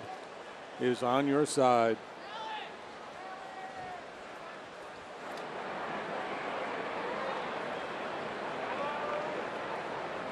Hamill to Pujols. And top of the zone, strike 1. Pujols, we talked about Trout rarely swinging at first pitch, even less so for Fat Albert. That's going to stay fair, and Hamill grabs it. Yeah, they wanted to keep that fair because Pujols barely got out of the box. Yeah, Albert opting not to run, standing watching and hoping that ball would roll foul. So hurry on over and snag it and get the easy out. That's nice after a trip around the bases on a hot night. Maybe you're a little fatigued, facing a very dangerous hitter, and you get a little check swing roller, non-run, ground ball out.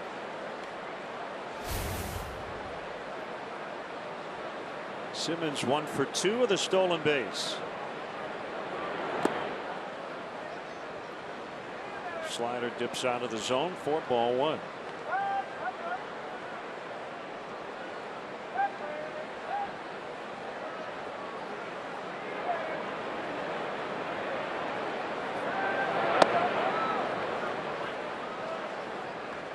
They're in the 8th in New York. Diamondbacks 2, Mets nothing. It's kind of been fading, haven't they? They're an interesting club and have been the last couple of years. They seem to run very hot or very cold.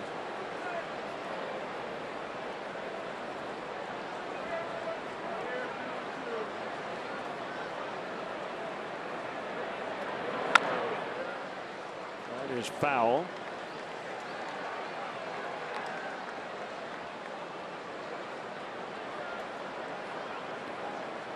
They have dropped 9 of 13 going into tonight.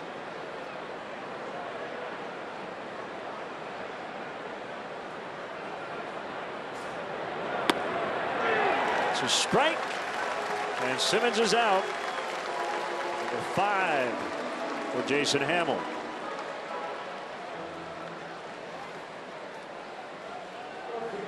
We've mentioned it a couple times last night and tonight that the Angels don't strike out a lot. 7 in the ball game last night. All looking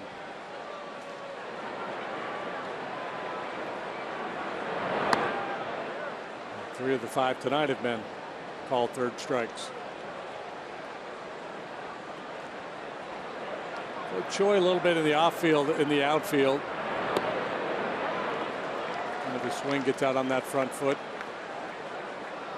Second try on the curve, finds the zone, 1-1. Working quickly, 1-2. Hasn't thrown him a fastball yet in this sequence.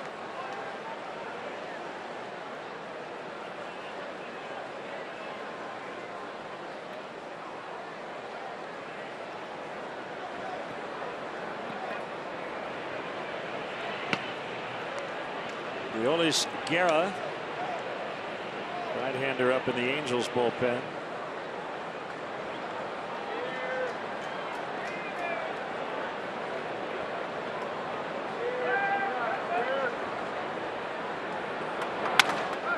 With his bat, Hamill will take care of the ball, and that's the inning. Sad news today. John Saunders, one of the familiar on-air faces of ESPN for nearly 30 years, has passed away at age 61. All of us with CSN Chicago and the Cubs would like to extend our condolences to John's family and his colleagues at ESPN.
Host the Brewers, first pitch 7:05 and up. The first 10,000 early arriving fans will receive a Cubs Beach tote bag presented by Las Vegas. For more information and ticket availability, visit Cubs.com. Velasco trying to keep his team in the ball game, already trailing by 2. First pitch strike on Ben Zobrist. And some loud outs in the last couple of innings, along with a single and a double. Push across that second run.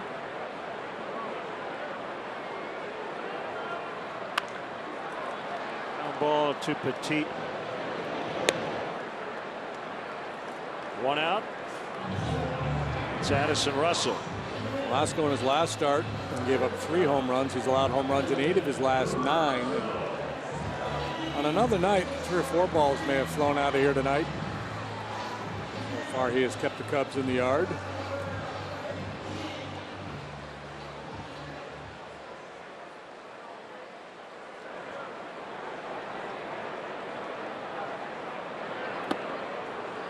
A non-baseball related question. Is it ever too hot for coffee? For me it is, but for others not so much. It's got to be what, 80, 81 right now? It's steamy. A cup of Joe and it tastes great. It's kind of like can you eat ice cream in the winter? Mm-hmm. Coffee from would Media go with room's really good. And I'm I a would- yes on the winter ice cream. Are you good with that? year round. Yeah. Yeah. Okay. I would go, but I would go iced coffee tonight. Russell could not hold up, and he's out.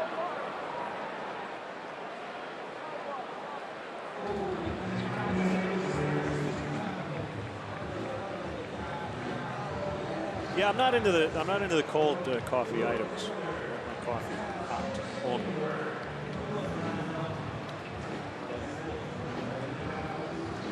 You're probably not much of a cold soup guy then.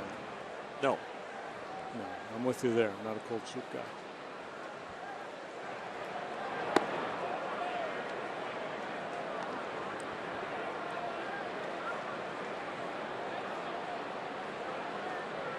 Line out, ground out for Hayward tonight.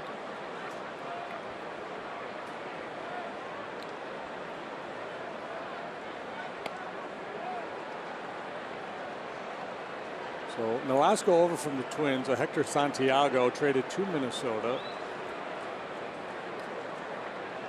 Nolasco under control through next season, and then with an option for the following year. Yep, Soto will give it a look, but it's behind the screen. Also coming to the Angels in the deal, and I think one of the main reasons why they made the deal. Alex Meyer, big, hard-throwing right-hander who was at one time considered to be one of the better pitching prospects in the game. He has command issues. He's a real hard thrower, big guy, 6'9", right-hander. I imagine the Angels thinking, well, if we can get this kid straightened out, we've got a potential top of the rotation guy, and if not, at least a big arm in the bullpen. Velasco will not make the play. Just avoided a collision. Might have seen Jason out of the corner of his eye, and he could not pick up the ball.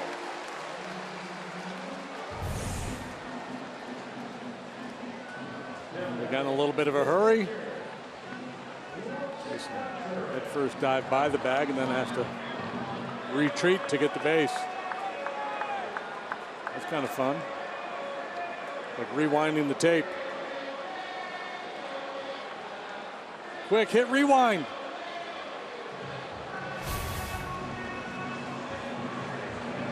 E1.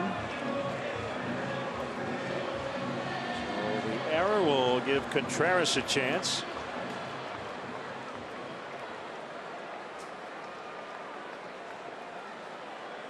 He put a pretty good charge in it last time. Drove Calhoun to the track in right.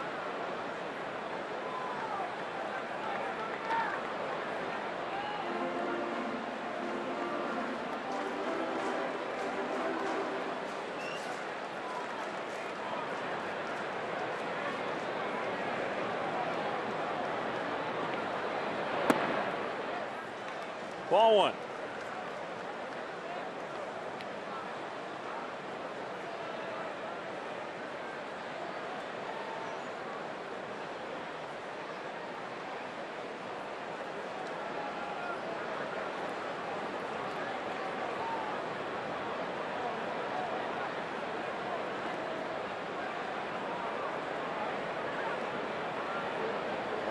Pause at the belt before the 1-0 pitch. Hit hard, and it actually hit the umpire. That is Stu Sherwater out there, and both runners reaching, and Mike Scioscia wants an explanation. I think he's being told it's a dead ball.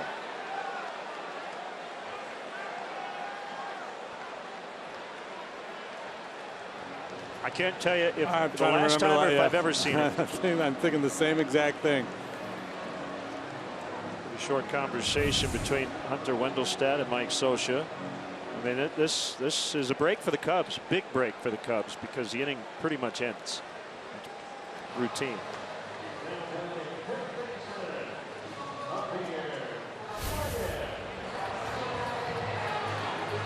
Yeah, that's one it would be worth revising, right? In the rule book. Base hit. If the umpire is stationed behind the infielders, I would agree that that should be a hit. And this is the rule. I mean, they're calling the rule. It's the correct call. But with the umpire in front of an infielder who's in position to make a play, I would go to the old playground. I'd just play a do-over, which would be the most awesome call ever. I've got the rule here. We got a hinder, we got a do-over.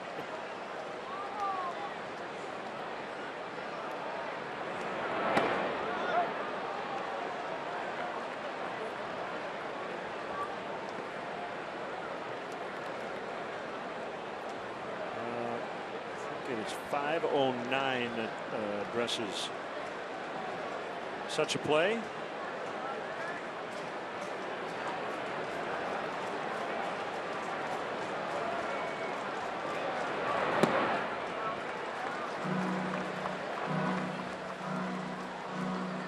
Velasco's hit 100 pitches tonight. Yeah, he won't sleep tonight if Javi pops one here on him.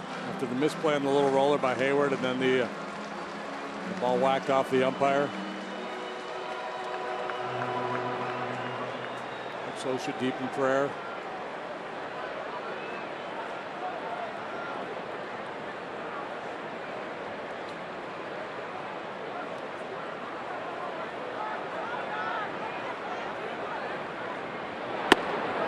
Called strike 2-2. What do you got? 509. Let's see.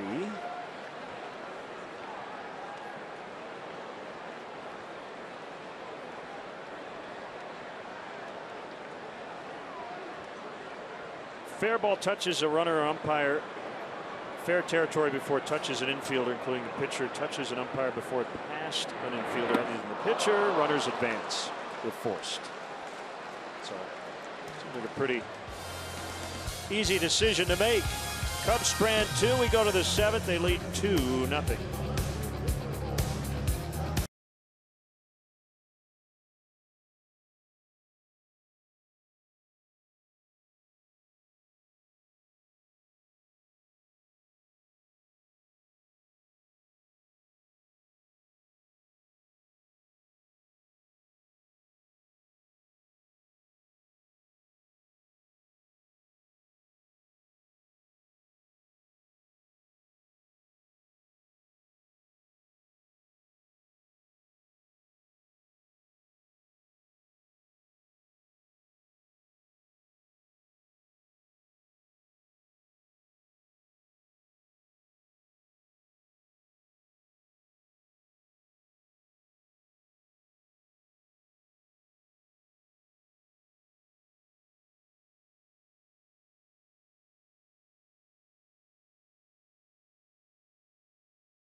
With rates at all-time lows, don't wait. Lock in your low rate today with eClick Lending. You never pay lending fees. Point, click, save. eClick Lending.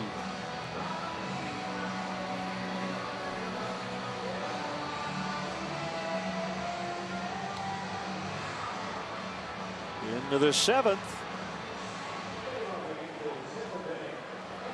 Jason Hamill working on a 4-hit shutout.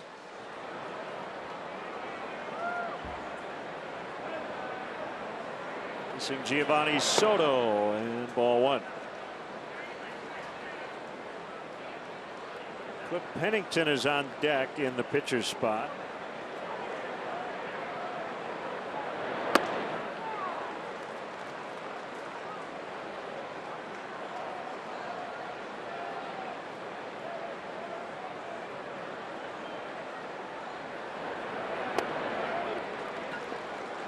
Carlos Perez was sent down to the minors to accommodate Soto's return.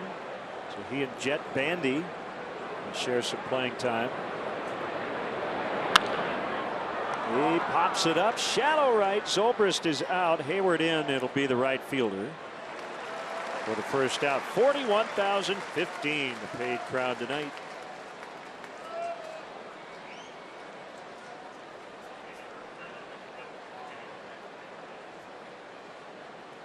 So Nolasco done, 6 innings, 6 hits, 2 runs. Hard hit, deep fly balls that stayed in. But it'll be a quality start for him.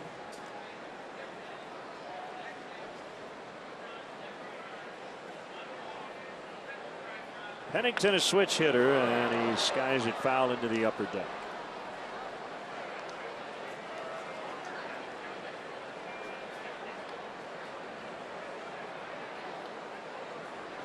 Wayne Messmer will conduct the stretch tonight. Bounce it to Rizzo. He'll charge. Flip. Hamill at the bag. 2 outs. Bring up Petit.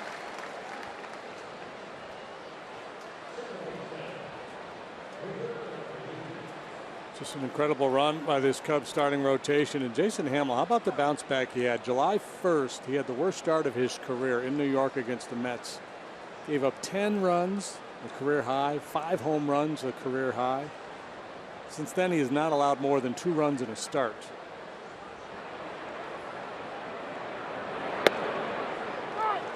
Strike 1 on Petit. This is his 6th start since that rough go in New York. Earned run totals per start after that one: 2-1-2, 1-0, and 0 so far here tonight. Began the evening at 307. In terms of his ERA, it's down to 291. Chop foul. So Carl Edwards Jr. is out in the Cubs bullpen. Right now just chatting with Lester Strode. The Cubs bullpen guys, they should just call Joe every day. Hey, say, should we come in? You going to need us tonight? Maybe we'll go catch a movie. Carl Edwards should be facing Petit.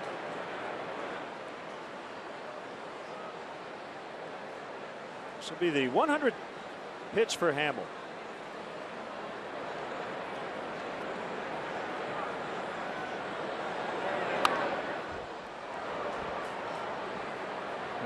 That's a good sign there that he's still got a little something in the tank, the ability to drive that fastball in on the hands. When you start to get a little tired, you don't trust that pitch. There's a tendency for pitchers to cut it off and miss down.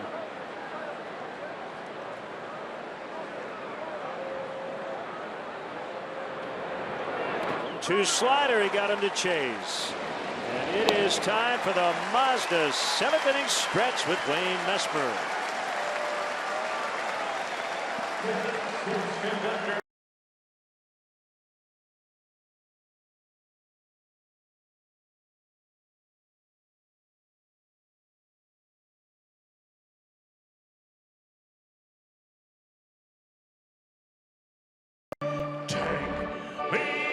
To the ball game, take me out with the crowd, buy me some peanuts and Cracker Jacks.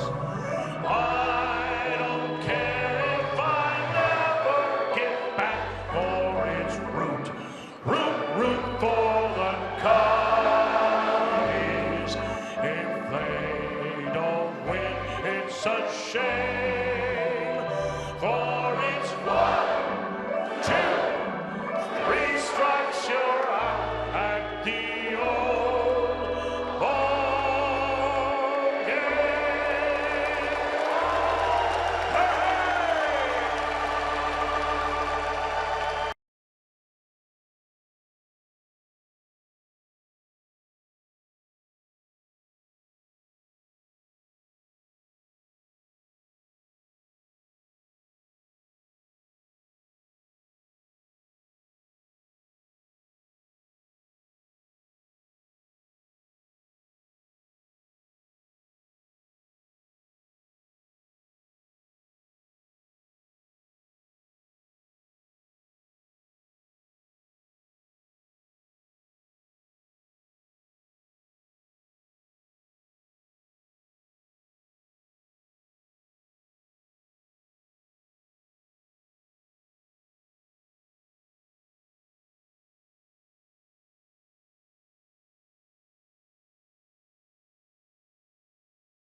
Deolis Guerra, former Pirate. He was a Pirate, now he's an Angel. Yeah, he's had a nice conversion. It's a game of redemption. He's also a Met and a Twin farmhand.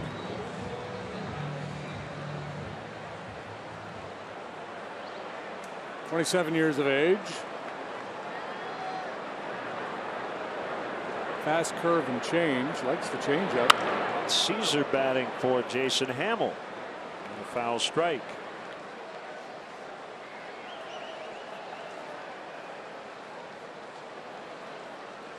What a performance for Hamill.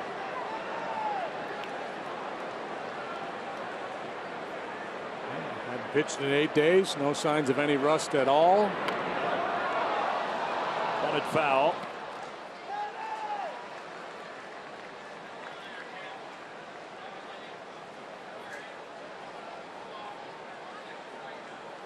So that's 2 consecutive scoreless outings for Hamill. And he's given up 1 run total over his last 3. Trying to win his 5th consecutive start. And to join the 12-win club. You get a badge? Yeah. It's a special honor. He'd be up there in the top 5 in the NL.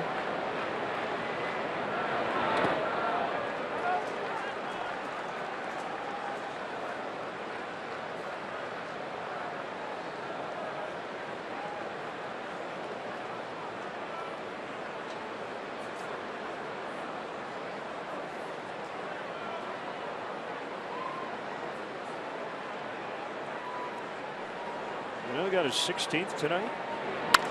No. That's foul. It's knocked down by Franklin Font. Jay Happ. Oh boy, he's been good. 16-3. As the Blue Jays shut out the Rays 7-0.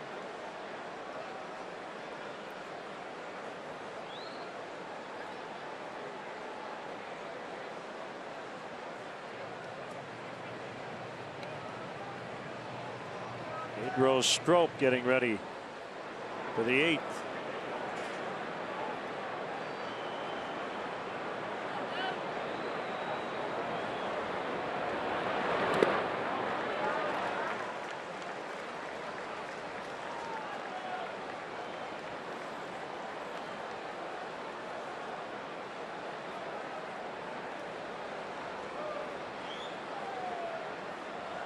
Top of the order due for the Angels in the 8th.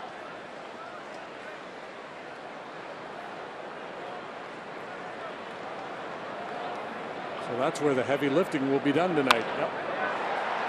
Line drive right field, and coming on is Calhoun to make the catch. Cub fans, join the Cub season ticket holder waiting list. Do it today. Claim your spot in our lineup for season tickets. It's easy and it's free to register. For details, visit Cubs.com/waiting list. Edwin Jackson 7 scoreless tonight. He got the win. 4-0 Padres beat the Pirates in Pittsburgh.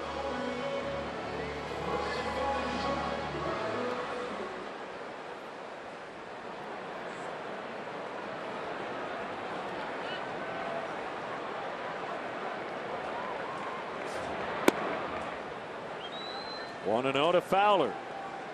2 hits, including an RBI double.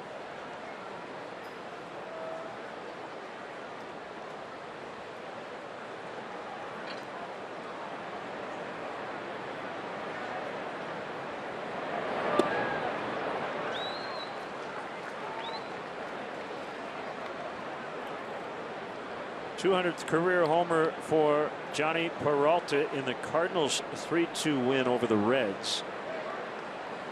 So they'll either be 11 or 12 back of the Cubs when they come in tomorrow night. Jaime Garcia, who will not pitch this weekend, got the win.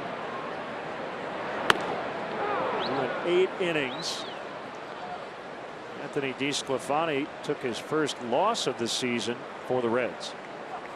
Cardinals win 2 out of 3 in that series.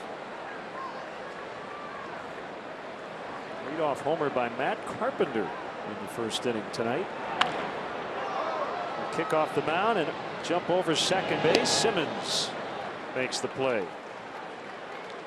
Hey, make sure you follow In Game Live on CSN Chicago, presented by State Farm.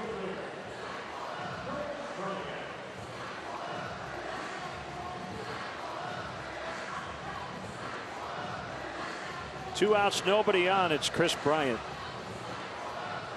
You know who needs to sign Carlos Gomez? Who's that? The Mets.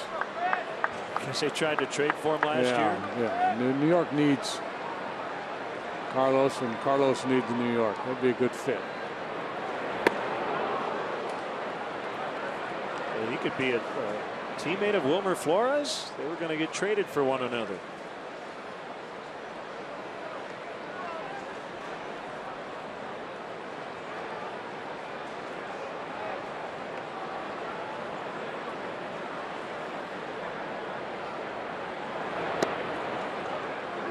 Astros still have Mike Fiers from that deal with Milwaukee last year, but they sent a couple pretty good prospects over to Milwaukee.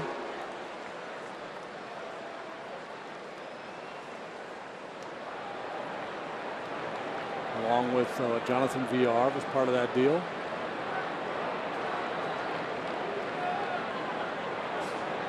Gomez made his major league debut with the Mets 2007. Signed with them as an amateur free agent in 2002. So there is some history, even though it was a long time ago.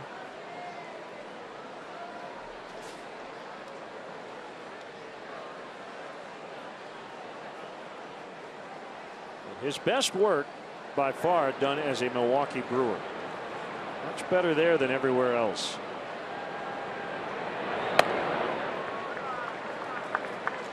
Two balls, two strikes. This Angels bullpen does not have a lot of big arms like many other major league bullpens. You see Guerra 90, 91 maybe with the fastball, relies on the changeup.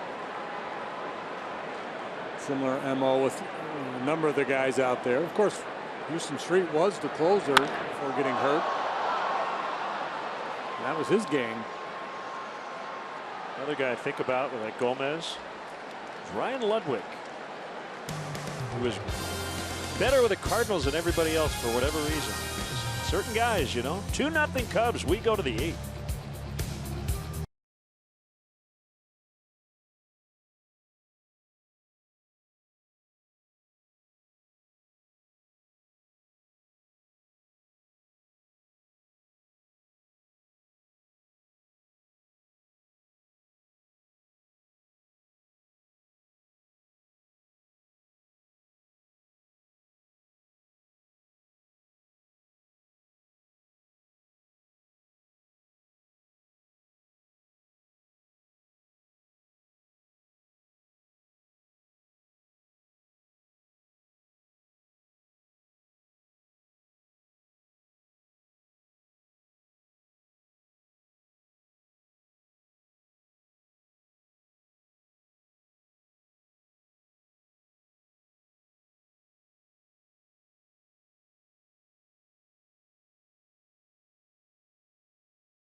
Home field advantage.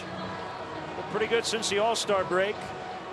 Cubs kind of limped into the break, but those 4 days off were huge. They've won 12 of 15. They're trying to lock down their 9th consecutive win here tonight. Best ERA in the majors. They haven't given up a run this evening. There's Pedro Strop.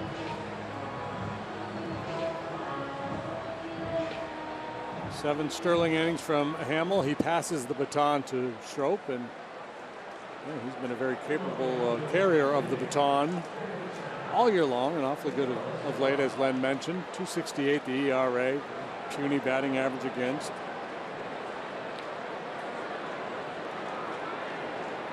Mention it, top of the order for the Angels. So hoping this is the last time you got to deal with guys like Escobar and Trout and potentially Pujols. Scoreless ninth for Strop last night. 3 up, 3 down with a strikeout. Punched out Mike Trout to end the ball game. It's a non-save spot with his team up 4. Tonight filling in for Hector Rondon, dealing with a sore triceps. Strop will just hang on to it. Infield hit Escobar. He's 3 for 4.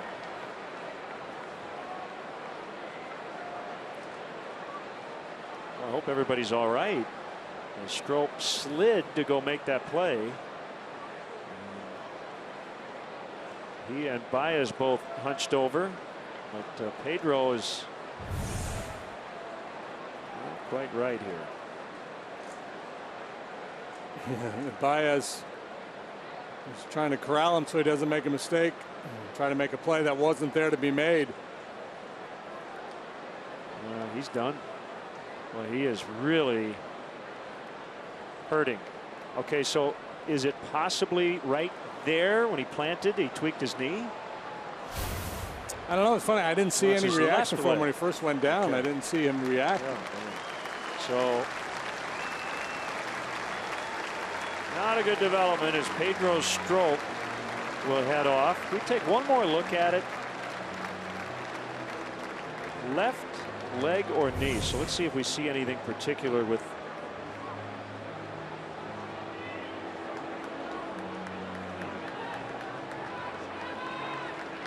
hard to tell exactly what it was. The leg got tucked underneath.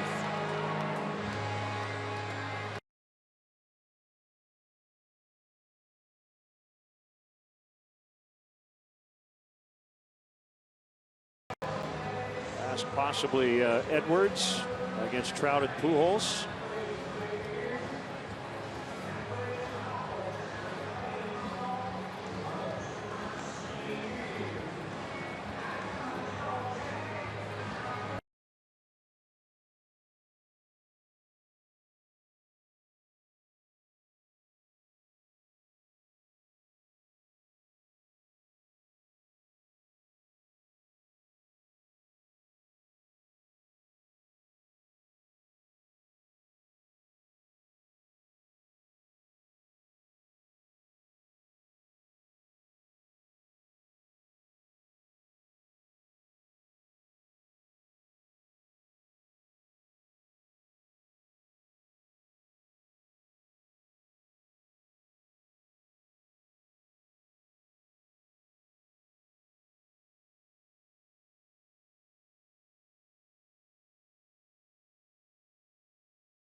In the 2001 Major League Draft, and a 2003 All-Star led the Cubs to within 1 win of the World Series. Monday night, CSN goes one-on-one with former Cubs phenom Mark Prior on Inside Look, presented by Cadillac, premiering at 7 on CSN Chicago. Weber's sauces and seasonings called to the pen. Call grilling flavor up to the bigs. Here's Travis Wood for the injured Pedro Strop. 55th time Travis Wood has Gone to the mound for the Cubs this year, 3-0 with a 2.62 ERA. He's had a chance to catch his breath here a little bit of late with the starters pitching as deep as they have in so many of these games, plus a couple of off days on the schedule. He's only worked twice so far here in the month of August. Joe Smith and Carl Edwards Jr. are up in the bullpen. Smith recently acquired from these Angels.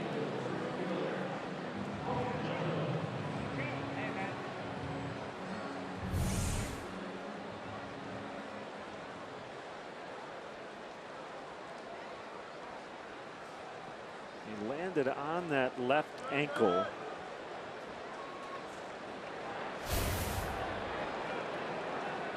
Like a lower leg issue, knee or ankle.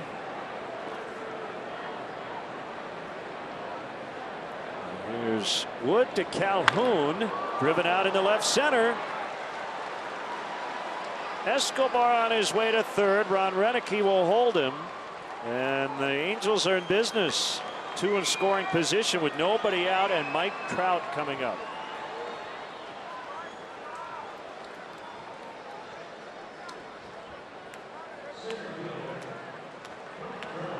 Trout settles into the batter's box. Joe Maddon's going to pop out of the Cubs dugout and call for one of his right-handers. Wants Edwards.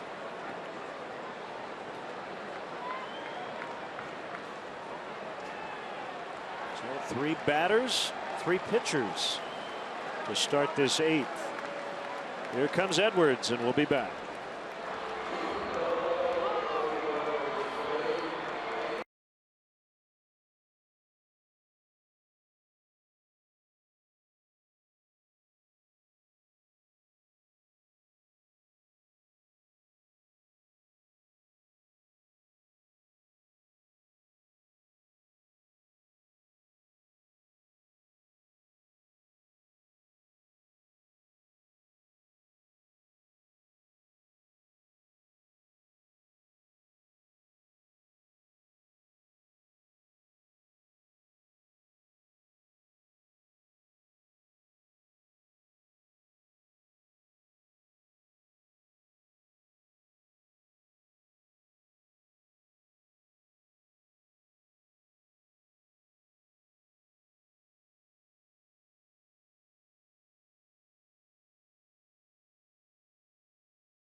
Taking public transportation, the Cubs offer a free bike check that's now located by the Addison Red Line station. If you drive, the Cubs provide free remote parking and shuttle service on night and weekend games. For information, visit the A to Z guide at Cubs.com. Weber sauces and seasonings called to the pen, and it is Carl Edwards Jr. trying to hold a 2-0 lead, second and third, nobody out, and Mike Trout at the plate, and he swings away and fouls for a strike. This is the definition of a high leverage situation right here. And Carl Edwards, the rookie, has not blinked in such situations so far this year. His last 3 appearances, he's faced 10 batters. He has struck out 8 of them. That's what Joe's hoping for right here. Infield back. 1-1. Fans grumbling, but that pitch clearly off the plate. Pujols is on deck. Well, you just hope the Cubs can send the Angels out of town with Trout and Pujols being as quiet as they've been in this season series. They have 1 hit combined in 3+ games against the Cubs so far. That was Trout's infield hit back in the fourth. Swing and a miss, 2-2.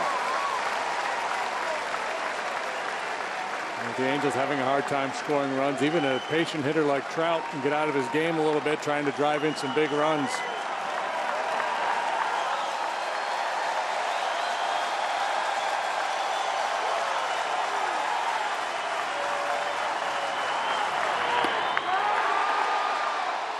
He went. Oh, that's a huge strikeout for Edwards. One away. And now we'll see how Joe decides to play it. Tiptoe around Pujols, put him on and bring on Smith, the ground ball expert. Trout appealing. He's appealing his own case. Luis Valbuena.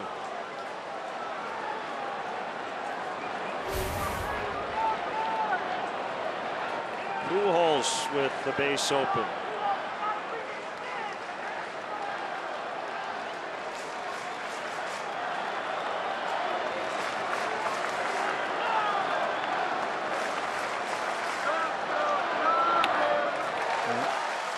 A few years ago, there's no way you would go after Albert in this situation.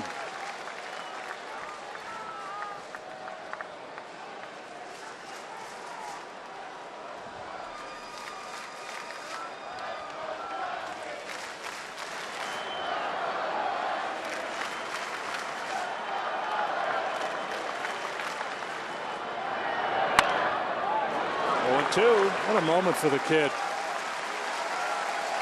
Second and third, facing first the best player in the game, then the first ballot Hall of Famer.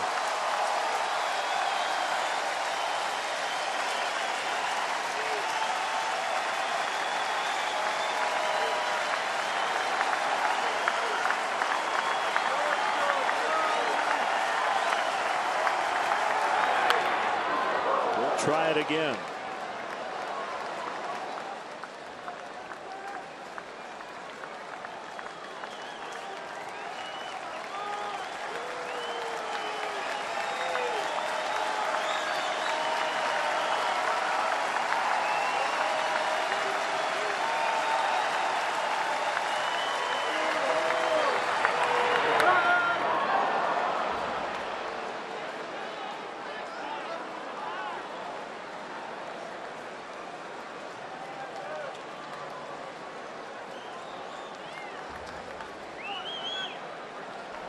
Go back to the Strop injury and get a little bit of a longer look at the end as he came together with Baez. Watch Javi right there. Now, I don't think that was the injury, but if it's that leg, it certainly couldn't have felt too good. So Strop only faced one batter. Wood came on, gave up the double to Calhoun, and now it's Edwards. And Contreras keeps the Angels off the board for the time being. 1-2. You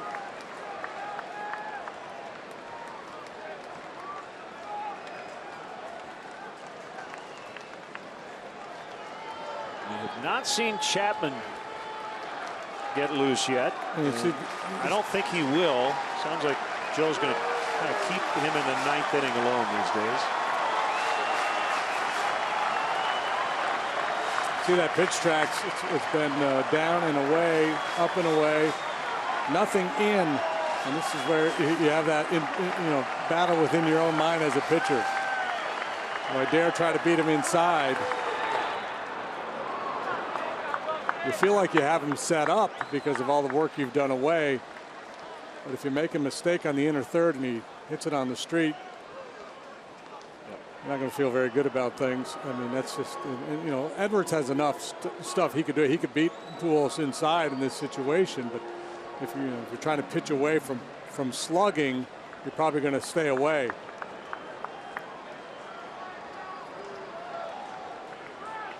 Two and two. Don't forget these two plays by Contreras. Keep the ball in front of them.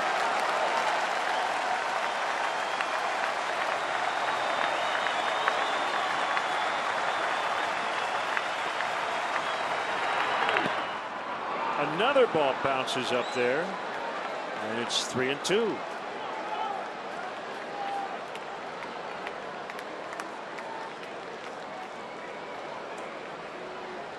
Not the end of the world if you walk him here. You got Simmons coming up next.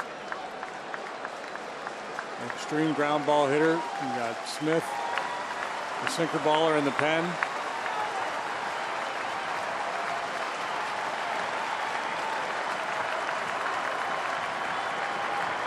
Payoff delivery. Zobrist has it. Throw to first. 2 outs. A run is in. And the tying run now 90 feet away. Albert will get his 87th RBI. But the Cubs will take that exchange.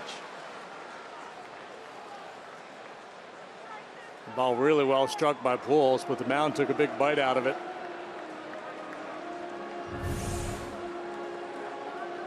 He really hit that ball hard, but a big high hop off the mound allows Zobrist to make the play.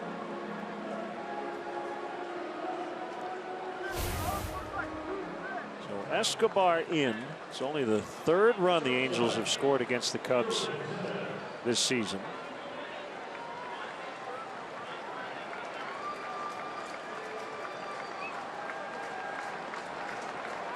And that run charged to Strop. Simmons on the ground, charged by Russell. Inning over. They get 1, but the Cubs maintain the lead. We go to the bottom of the 8th. It's the Cubs 2 and the Angels 1.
Cubs lead 2-1.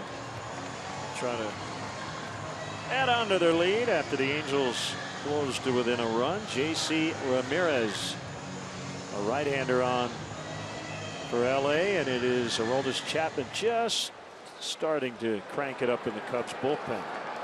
Ramirez, now he's a different cat than some of the other guys out there. He can rush it up there. He's 7 on that first pitch. Rizzo hustling down the line, but Pujols gets him. Guerra, 3 up, 3 down, 7th for the Angels. Their bullpen's been good in this series. They pitched 3 perfect innings in the ball game last night. Ramirez with the Reds earlier this year posted a .640 earned run average. He's always had the big arm control issues have plagued him. Also big league time with the Phillies.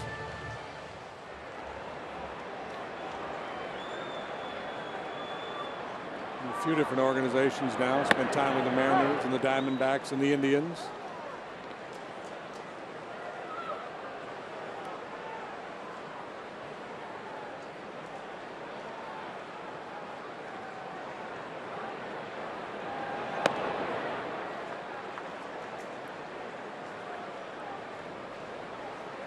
hefty home run leaderboard for the Cubs. Bryant and Rizzo on a runaway at this point. Combining for 52. Zobrist bailed. Pitch missed way off the inside corner. 2-1. By the way, the Mets got a Kelly Johnson 2-run homer off the bench in the ninth to send their game to the 10th. So 2-2 Diamondbacks and Mets.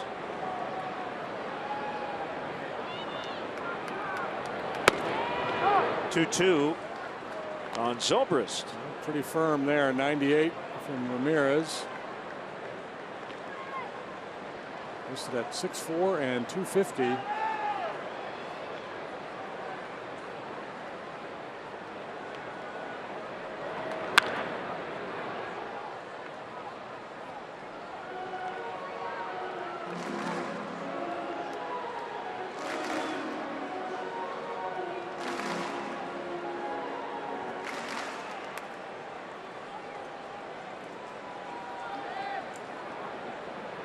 Ramirez has a sign from Soto. Here's his 2-2, and we'll try it once more. Tigers and Mariners just getting started. 1-0 Seattle in the bottom of the second. So King Felix and Verlander tonight, I believe. Mariners have been involved in 12 walk-off finishes this season, including a 6-5 win and 15 last night.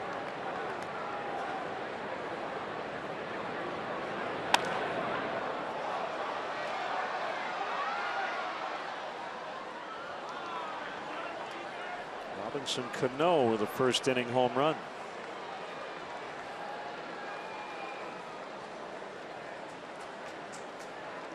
So that game has wild card implications.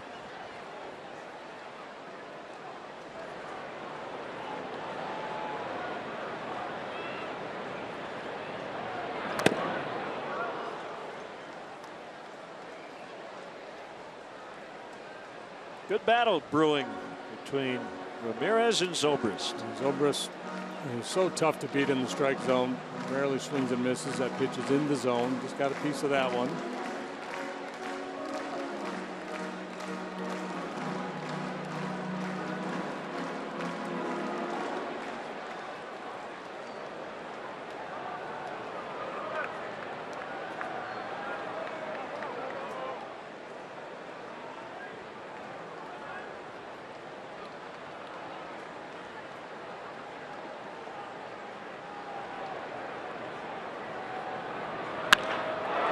Driven to right and foul.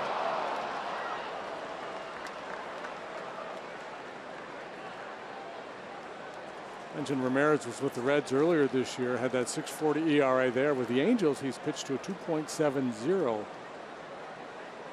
earned run average. 20 innings, 20 appearances. Some kind of a virus going around in that Reds bullpen. It's been a mess. This is Trout. 2 down.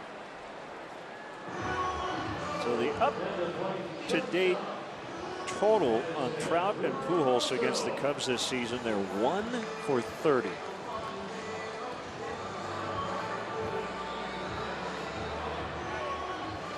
Fine work done by the Cubs pitching staff.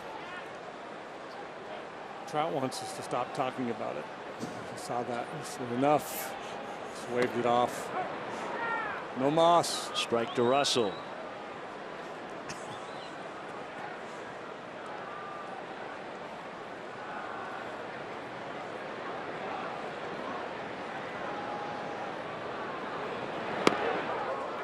Backs him off the plate.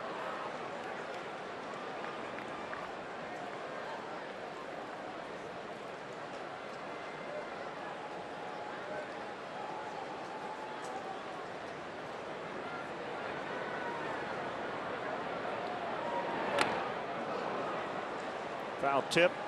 Strike 2.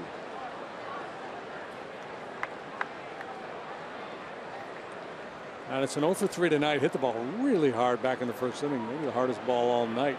Deep drive to center that Trout ran down. High, towering drive, deep left center. Gone! What a blast! It's 3-1. Well, nobody's going to run that one down after a number of deep drives to the wall tonight for the Cubs. Addison lifts one over the wall. A little insurance for Aroldis Chapman. Russell going deep for the 13th time.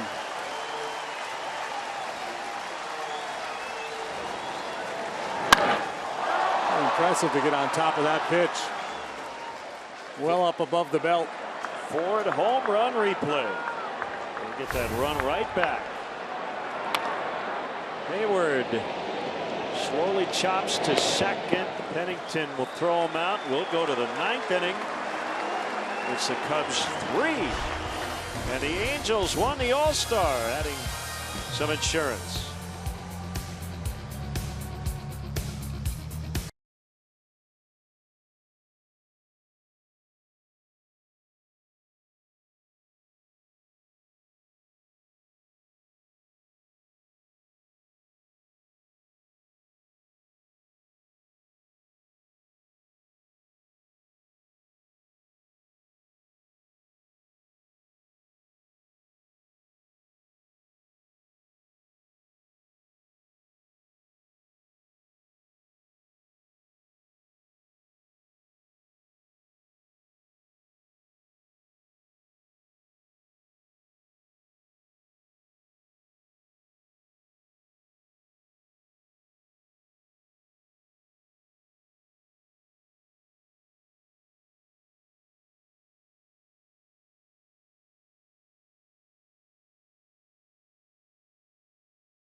All live with the MLB.com at-bat app. Stay up to the moment at any moment with Game Day, live game video highlights, StatCast, news, and more.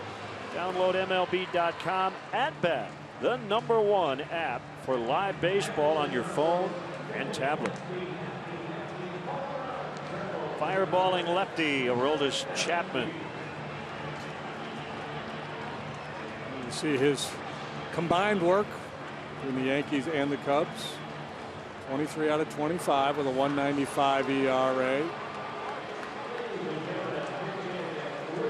7th appearance as a Cub. 5 2/3, 2 hits, 1 run. He has not allowed a homer. He has not walked anybody. And he has fanned 8.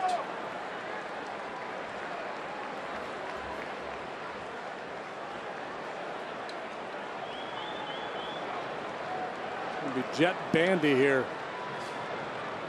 for Choi.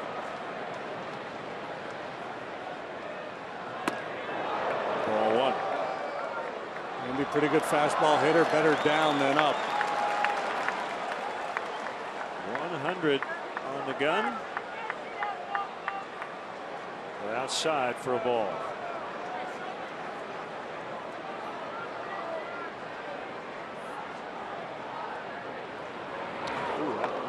Away from him.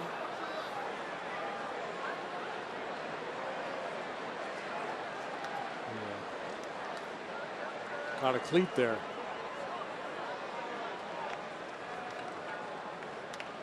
Bandy going, hey. Yeah, make sure you're comfortable out there, big guy. Hey.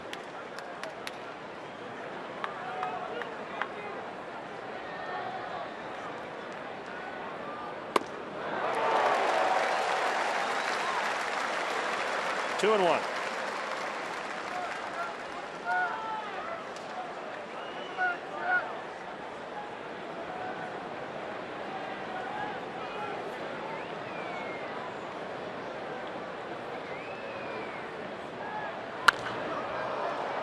Suggested foul out of play.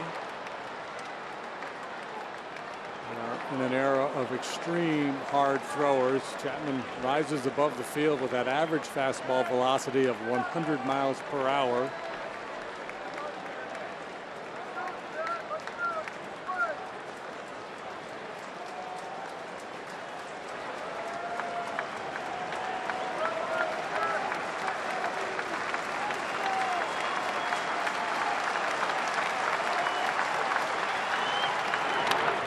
You have to wonder if a guy like Noah Syndergaard, if he were pitching an inning at a time, wouldn't be right there with him. Right. Bandy stays alive on 103.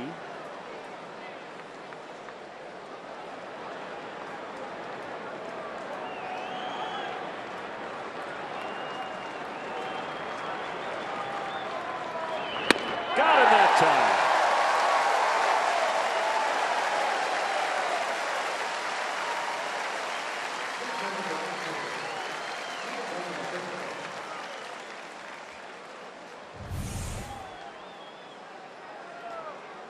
Time 103 has a little cutting action.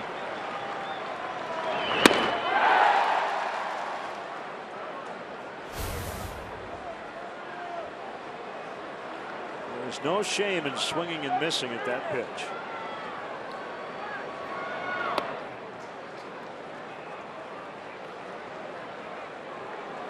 One of the more impressive at bats we've seen all year was Stephen Vogt the other day in Oakland, left-handed hitter, lining a ball to left field for a base hit off of 104 from Chapman.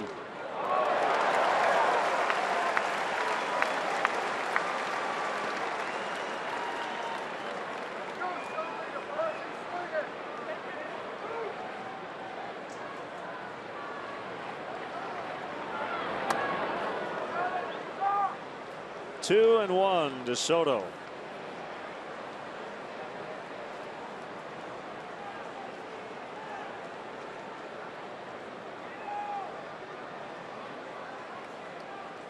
Cubs welcome in the St. Louis Cardinals tomorrow night.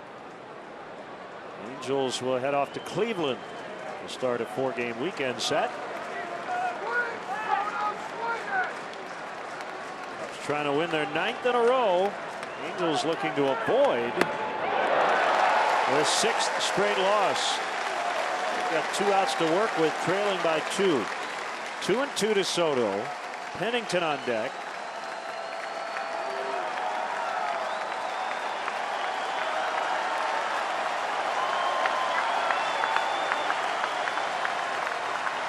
There it is. He got it. 2 down.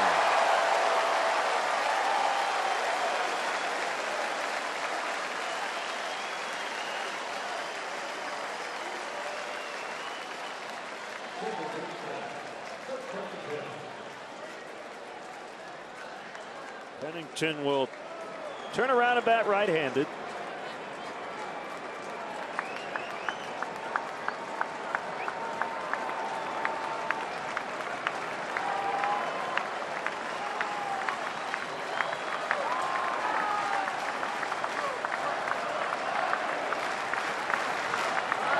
Here we go. Swing and a miss. Strike one.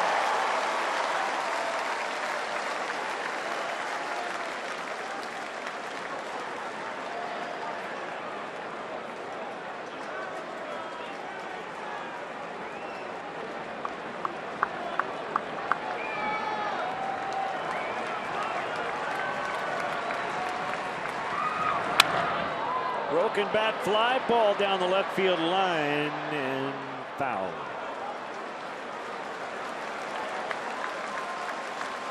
I haven't seen a ton of off speed from Chapman. How would you rate his slider? He's got a good slider, and you know, he tried one earlier and he kind of left it way up. But it's, you know, the hitters will tell you it's unfair when he has command of that pitch because you're geared up for 103, and if he's able to find the strike zone or anywhere close with the slider, he's got no chance. It's always the debate too for a guy like Chapman. Are you doing the hitter a favor by speeding up his bat with the slide ball?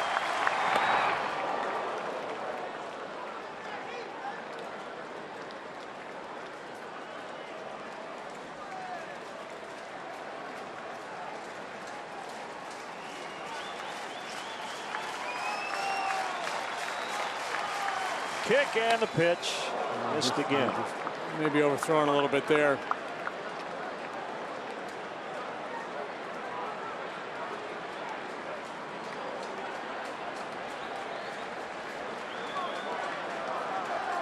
Guys like Chapman, they don't want to just get you out. They want to blow you away.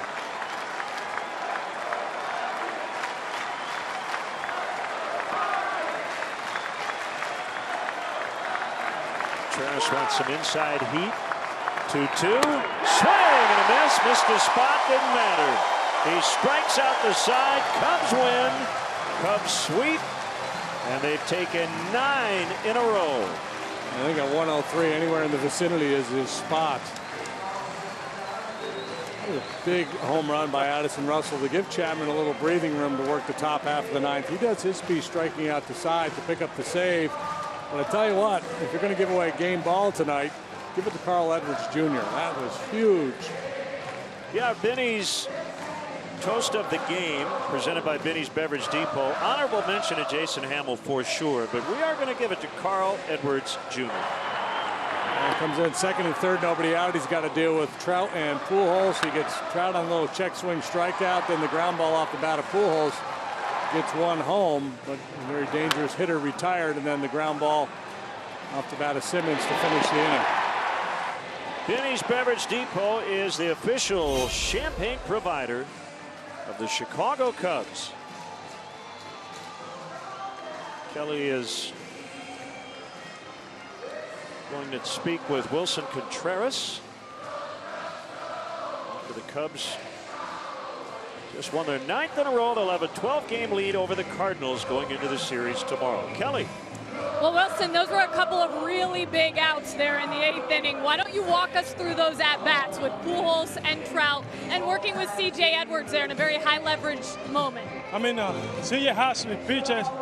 He's been throwing really good. I was trying to get everyone out. I didn't think to walk people because I know that C.J. has a really good staff. That's why we have success. Jason Hamill, 7 innings of 4-hit ball. Last night it was John Lackey. What have you found that's working with all of these guys right now, and of course what they're doing as well? I mean, the confidence is growing up a little bit more, and I feel a lot better behind the plate. So I'm just getting my work done, and I just want to be the best behind there. What did you see from your vantage point there with Pedro Strop? Can you tell us, because it was hard for some of us to know what was happening? I don't know. He went. I think he went too hard to that ball because he wanted it out. But I think he tore his knees. I hope he's okay. So I don't know. It's hard. All right, Wilson. We'll enjoy this one. Your 9th win in a row. Have a good night. Okay. Thank you very much. There you go, guys. Wilson Contreras looking good behind the plate as the Cubs, of course, pick up 9 in a row tonight. Thank you, Kelly. And yeah, we hope Pedro Strop is all right. He had to leave after facing just one batter tonight. But the rest of the bullpen pitched in, and the Cubs grabbed this one tonight. And we're back with you on CSN tomorrow, 7 o'clock, as the Cardinals come in. First of a big 4-game series. For JD and our entire crew, Kelly Kroll, this is Len Casper saying so long. Final score, Cubs 3. Angels 1. Stay tuned. Blue Cross Blue Shield Cubs post-game live is next.